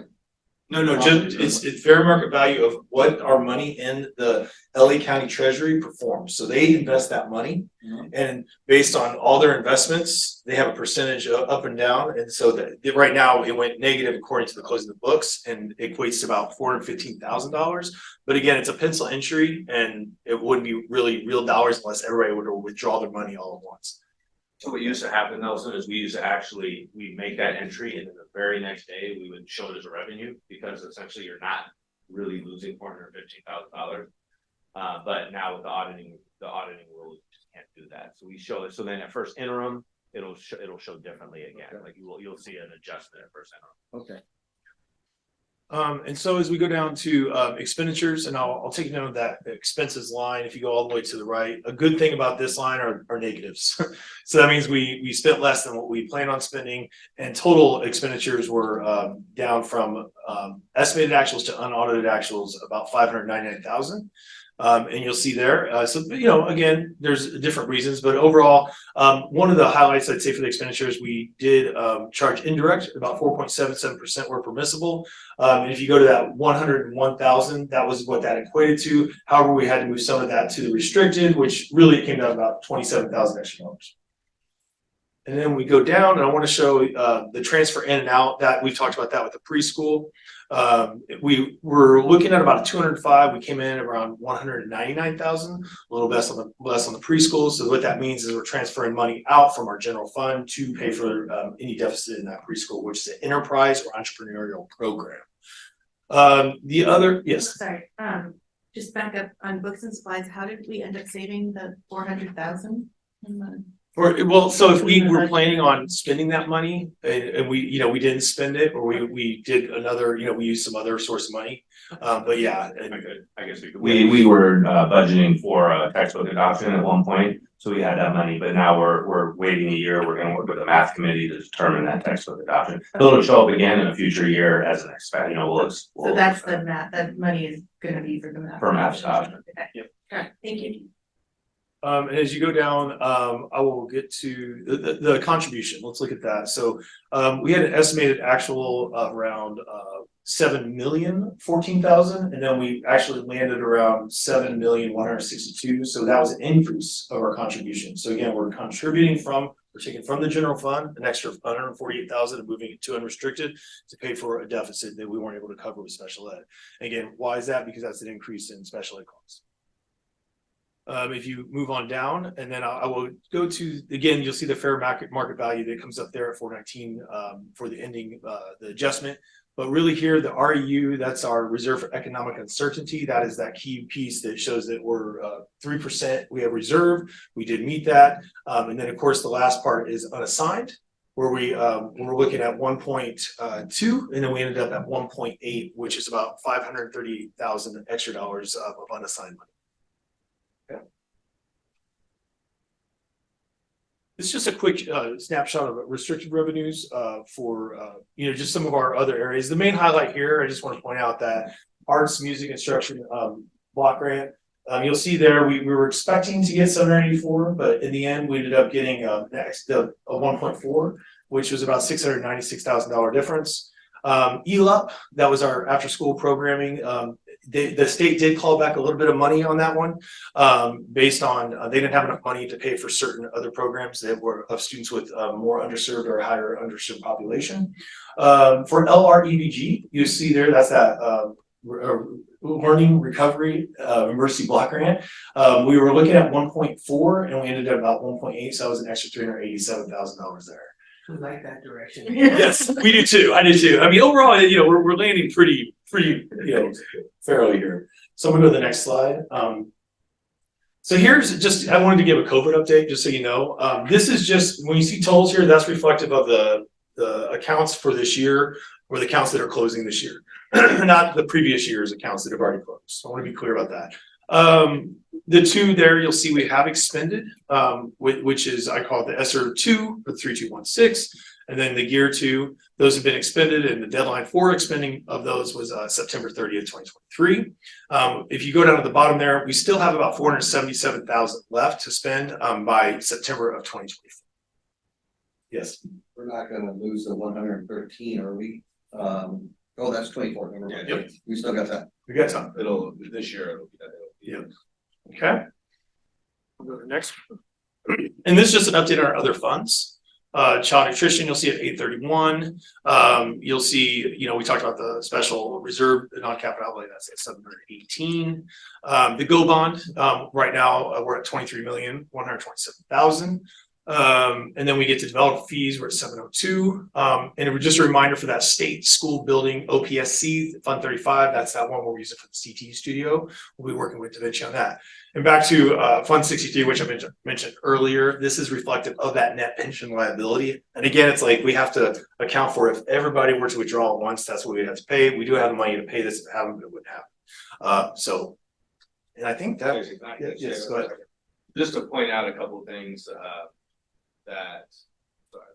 So Fund 20 is what we talked about earlier. That's our $1 million, $1 million reserve in Fund 20, and then Fund 17 is at 718. I think I called it 760 earlier, but it's 718. So just pointing out those two resources. Those are unrestricted reserves. Okay. And then finally, thanks. I want to say thanks to Araceli Fernandez, our account technician, Soko Tekun, our payroll, human resources and child nutrition support, and Jeanette Victoria, our accounts payable clerk, Candace Allison, our buyer receivable, and of course our newest member, David Subaki, our payroll technician. Thank you, David. Thank you. Is there any message overall that you want to give us, or there's a lot of detail? I think that we have to continue to monitor our contribution for special ed. I mean, that's the one thing on these slides, you'll see that 146 increase. So, we continue to meet regularly. We're putting strategies in place just to really monitor those contracts and the approval thereof of services, and also the termination and staffing in general. I would add one thing too, is that looking at, deficit spending year to year, revenue expenditures, that's an area that we really want to take a look at. And that is tied into the contribution, is that once we typically will spend less than we'll spend less than what we receive, but then when we make that contribution with receiving restricted maintenance and special education, it ends up basically wiping that out and then some. So needing to take a look at that. I think it goes back to earlier in conversations, Joanne, that we've had, that you shared in terms of zero-based budgeting, and starting to look at that over the summer, as we end this year and start looking into the summer, so that we could somewhat correct that. It was pointed out in the LACO, it's pointed out across the county. Weisler's not alone on this, but that doesn't mean it's right. But definitely, I know the county has sent out bulletins to all districts to really look at that deficit spending over the next, couple of years. So we'll do that as well. Jason, thank you for the report, and please express our gratitude to the team, to your team. All in favor? 13.1. Aye. Thank you. We have a motion 13.2. So moved. Second. I'm sorry. This is additional funding for the 2-year agreement with Atkinson Andelson. Are we still working with those? Yes, we do. Yeah, I thought we did. we work with them for negotiations and for special education. They don't work, they're not our general counsel. Is that still a bid for you? Yes. All right, do we need a second motion before we discuss it? Sorry. I move. 1 second. Second. No? I'll second it. Now you can discuss it. Was there a discussion? Well, I just wasn't sure, I wasn't aware that we consciously that we were still doing business, but I can now. We do have a significant connection with the special education attorney at Atkinson Anderson. And Steve Anderson still does work with Nisha. I'd say that we're using them a whole lot less, but you know, we do still use them for some important because you know, they have historical knowledge that's important in special education. I'm not crazy. Yeah. Have we voted? We have a motion and we have a second. To be honest, I mean, what happened? Okay. If- What are the if- ramifications if this doesn't pass? We find a new attorney for, I mean, that's what we have to do. For those specific items, we have for a lot of things, as you've seen, you know, we brought Towersini and they're doing other work with us in facilities. We brought, I'm gonna forget the name of it, sorry. Yes, OHH, Given the state of our budget right now, we're trying to do with negotiations, I think we could use a fresh perspective.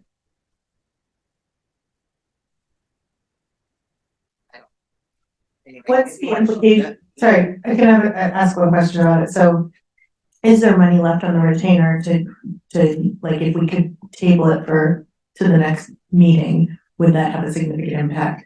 I don't know, I guess I'd ask what would be, you know, to what end, would we table it? I mean, if we're tabling it and then we're just finding an attorney, I mean, we could do that, you know what I mean? I think my question would be, Peggy would be the most impacted by this. I mean, Nisha and we can work through the negotiation side, but I think Peggy would be the most impacted with special education, because there's a lot of cases, there's a lot of transfer of documents.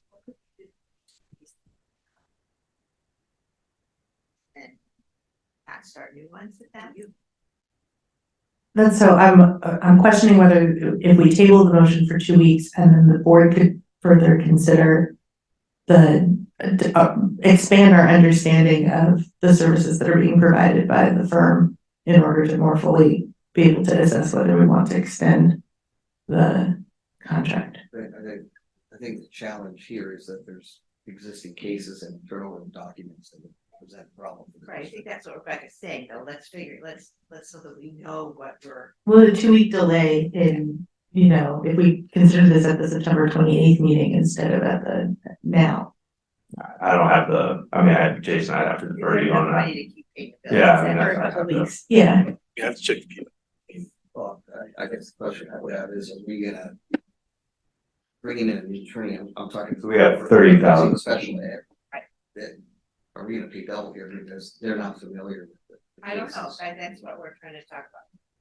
We would pay more for sure, because then they would have to invest, you know, they would Kind of get up transfer to speed. material, you gotta cut up to speed, there's document reading and all of that. I mean, my recommendation again would be to approve this for the 100,000, and what we could do is any new case, we can find a new attorney, we'll have to bring another contract back to the board next board meeting with a new firm for special education, and any new student that comes in, we'll just immediately start with that new attorney and start sort of fading out of Atkinson Anderson. They did really well for us in special education, I'm just gonna say. Believe it or And not. I know we've talked about it, so I just want you to be able to.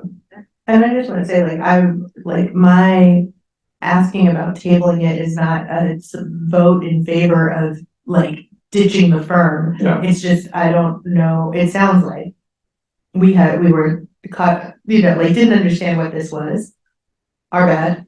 And just want to know if like giving us 2 weeks to consider that would be better. I know, also understand that it's an up to, it's not like we're gonna expend 100,000, so like, we could approve this with the understanding that if in the next couple weeks we wanted to do some research about what else is out there, then, you know, but at least it would allow the things to proceed that are proceeding. But anyways, go I ahead. mean, it's ultimately, obviously, it's your call. I've had longstanding relationships with these attorneys from prior districts and have found them to be very, very helpful. I mean, believe it or not, they actually do prevent other issues that don't come across your desk. They advise us on cases. I have a good working relationship with them. I find them to be I have two particular that I work with. They're very astute. But I'm sure I can find another astute attorney. That would be your preference. Do you have a sense of how many matters they're currently engaged, that we currently engage on them for? Without revealing confidences or whatever, No, but just a number. I'm prepared, but I want to say 3-ish, 4-ish. Yeah, I could- I'm not comfortable moving forward for other closed session matters that we discussed that you really can't say here in open session. So I'm not in favor of it. But I could just make one other recommendation, would we cut it in half to 50,000? And then we could finish off our current, work and then just not engage in any new work. I think I think we're gonna have to do that. I think that's a pending litigation, so that'd be more amenable, for a limited, amount. Reducing that amount and knowing that there's gonna be a procurement, possibly an RFQ, to bring another highly competent attorney that you can work with. Yeah, we could do that. So what we could do is if we maybe amend the motion to cut it to 50,000, we could then get the work done and finish what we have now. And I could bring to the next board meeting a recommendation for a new firm. And just a point of order, do we need to have this discussion in closed session? Because it's about the council selection. I don't know. I don't, but absolutely not. Could we change the time frame? And we already have a 2-year contract, it sounds like we're just adding Yeah. money to it. Right, it's going from. Right.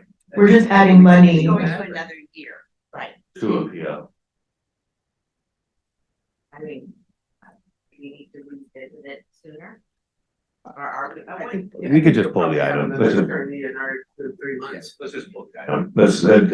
Because there's too many questions about it, let's just pull it, we'll figure it out, and bring back something at the next meeting, that way we can. I'm gonna sort of do move that. to table item, so I'm gonna withdraw who motioned? I motioned, yeah. All right, so I will move to withdraw my motion on 13.2 in favor of tabling 13.2 to our next meeting. I'll second that. I think I second. You do? Yeah, so I'll second.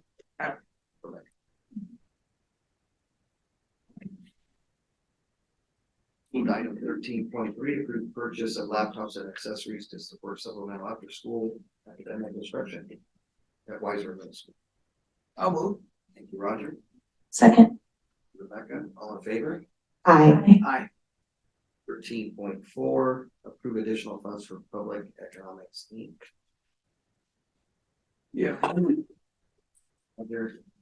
I'll second. all in favor?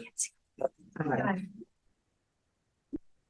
Item 13.5, this is a approved service agreements for the 23-24 school year. And this looks like it's for. Right, for special ed. Do I have a motion? A motion. Second? I'll second and let Peggy explain. Yeah.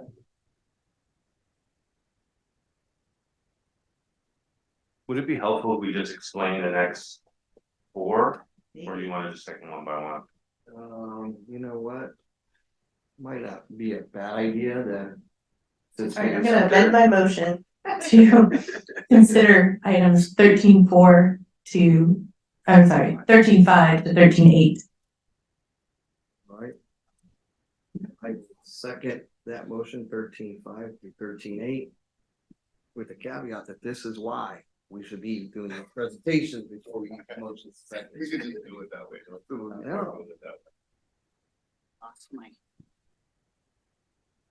My tab closed, but that had my notes on it. My apologies, I have to find it. But this is transportation for special education students. We did do some research and compared other situations in order to come to the decision to contract with these people. sorry, I'm gonna look it up. We put out, not a bid, or what, it wasn't a proposal, we requested a contract from LACO with a bid of whatever, what they recommend, what they would charge us for transporting students. The majority of the students, they would be transporting the cost. We have a couple of kids at different schools in the district, and we have a couple of kids at schools outside of the district that attend regional programs. So LACO came back with quite a large amount, and so we were able to go a more reduced amount with these outside, these companies that provide transportation. Everdriven and Hop Skip Drive are like Ubers for students, and so they're bonded and all of that. So this is a cost savings compared to what it would have been going in a different direction. Peggy, what was, for reference, what was LACO's cost? Because this one for 13.5 is 206,000. I'm curious, what is LACO's? It was 160 for 2 students. And this is 206 for. This is, I'm sorry, toggling back and forth between. So the total is 206,000, and yes, so Everdriven is going to be transporting more students per car at a lower rate than LACO would have. This is for 3 students. So, okay. And then LACO is 2 for 160, this is 3 for 206. for 150, Because then you have Hop Skip Drive, and what are they doing? they're transporting students that are within our district boundaries. Also, those are additional students. Mhm. This is for the whole school year and ESY, so it's for 210 school days. Okay, I see. Mhm. And the Hop Skip Drive is not, that's not something that we asked LACO about, just clarifying. Like, it's a different company. Right, no, I understand. Oh, we but did. You I asked, attempted to get all of the kids transported by LACO, and it wasn't possible. It was just getting higher and higher and higher. And so we finally just we went back to these companies and broke it down, and it was more affordable. so it would still have been, so It would have been for the Hop 160. Skip Drive one, the whatever number of kids are being transported there, that 160,000 would have applied to those additional students as well. Like every 2 students would have been another. Probably another 160. That's what, okay. That's, I'm sorry, I'm not articulating Okay, it very no, well. that's okay. But I yes, just- yeah. so yes, the 160 was for 2 students, and then we had another one that came up. So we ended up going, well, let's, we can go more affordably with Everdriven. The other thing is Everdriven is wheelchair. We have these 3 students needed wheelchair accessibility, and that's why we also thought LACO could help. But we thought they could get them all on one bus, and they ended up being able not to do that. They had to take separate buses, so the cost went up. Sorry, Mark, does that answer your question? It does. Good. What's the EPIC special education? Okay, so this is a staffing agency. We've had a vacancy at the preschool for a special education preschool teacher since February. And last year we went with a company called ATX Learning, and we had a contracted teacher through them. We have had we hired a teacher at the beginning of the summer. She declined after we board approved her. She came back and said, I changed my mind. So she moved on and went somewhere else. So we've since had 2 applicants, and as I've gone to schedule interviews, they've both withdrawn their applications. So we now have a contracted teacher through this company.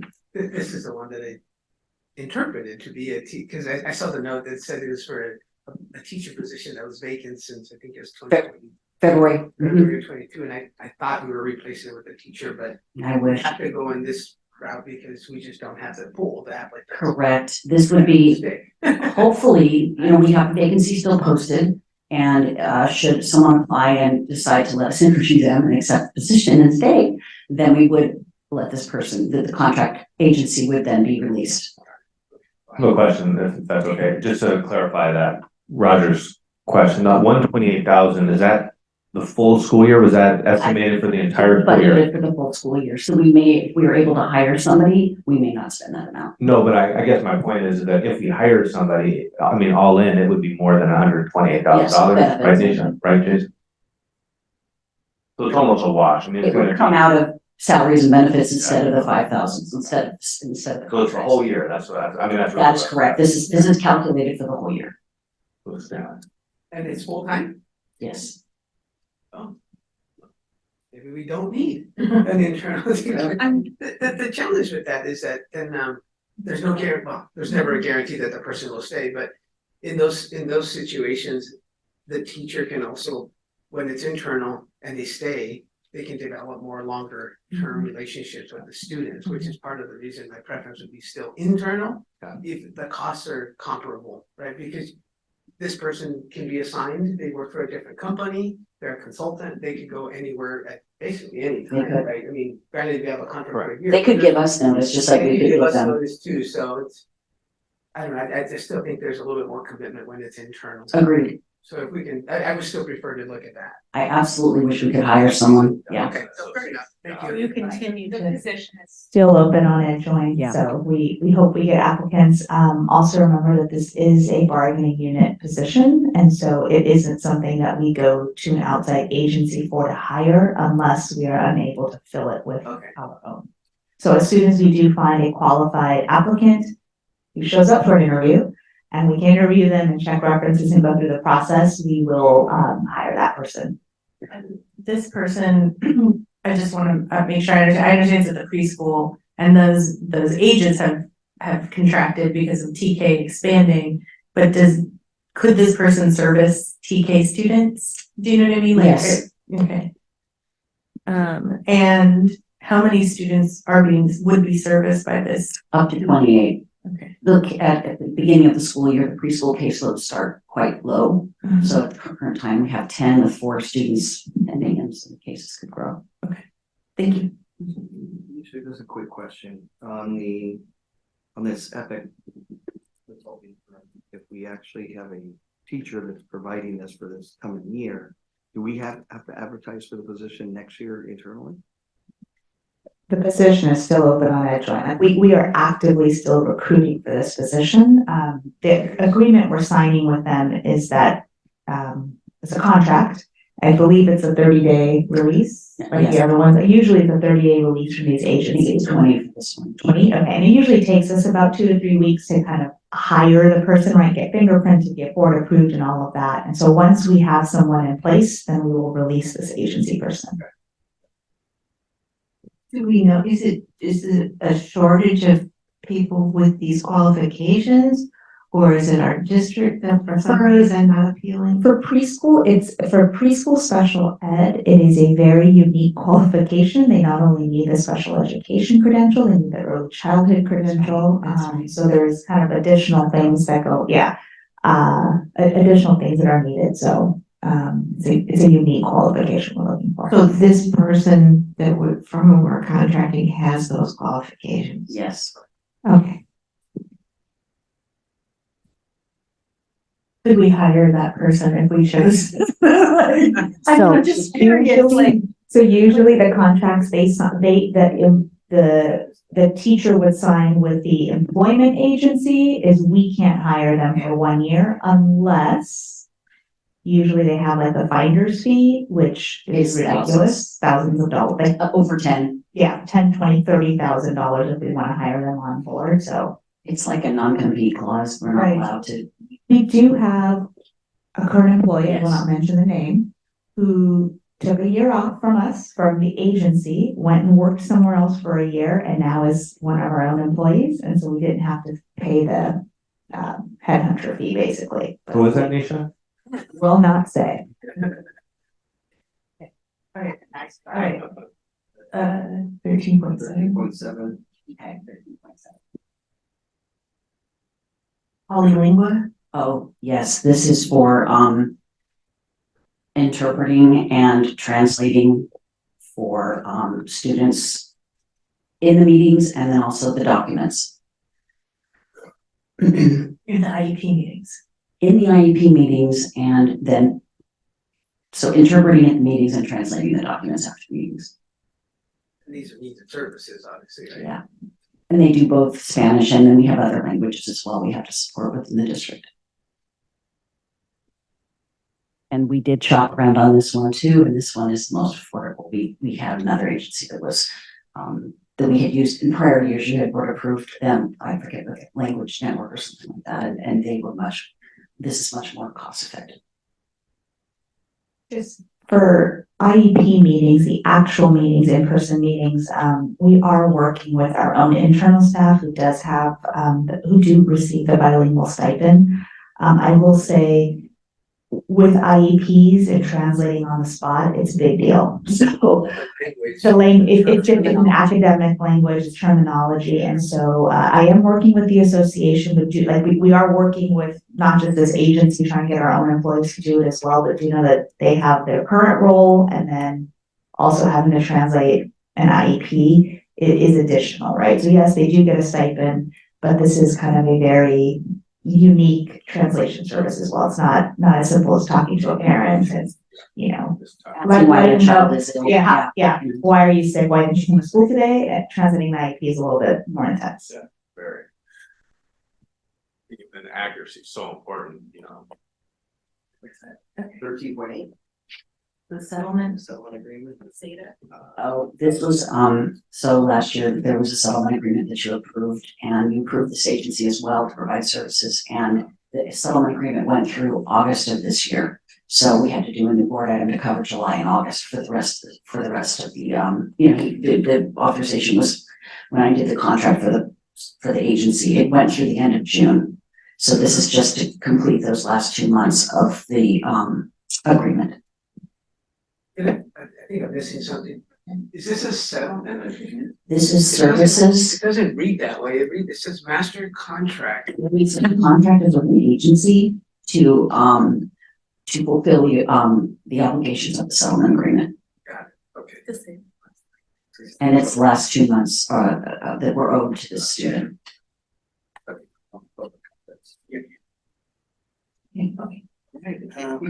All in favor, 13.5 to 13.8? Thank you, Peg. Yes, thank you very much. Aye. Aye.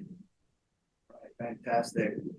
Upcoming dates and events, Blake, and we're skipping item 14, we'll get back to it. Always. Skip the adjourn? Yeah, it's always reversed. None.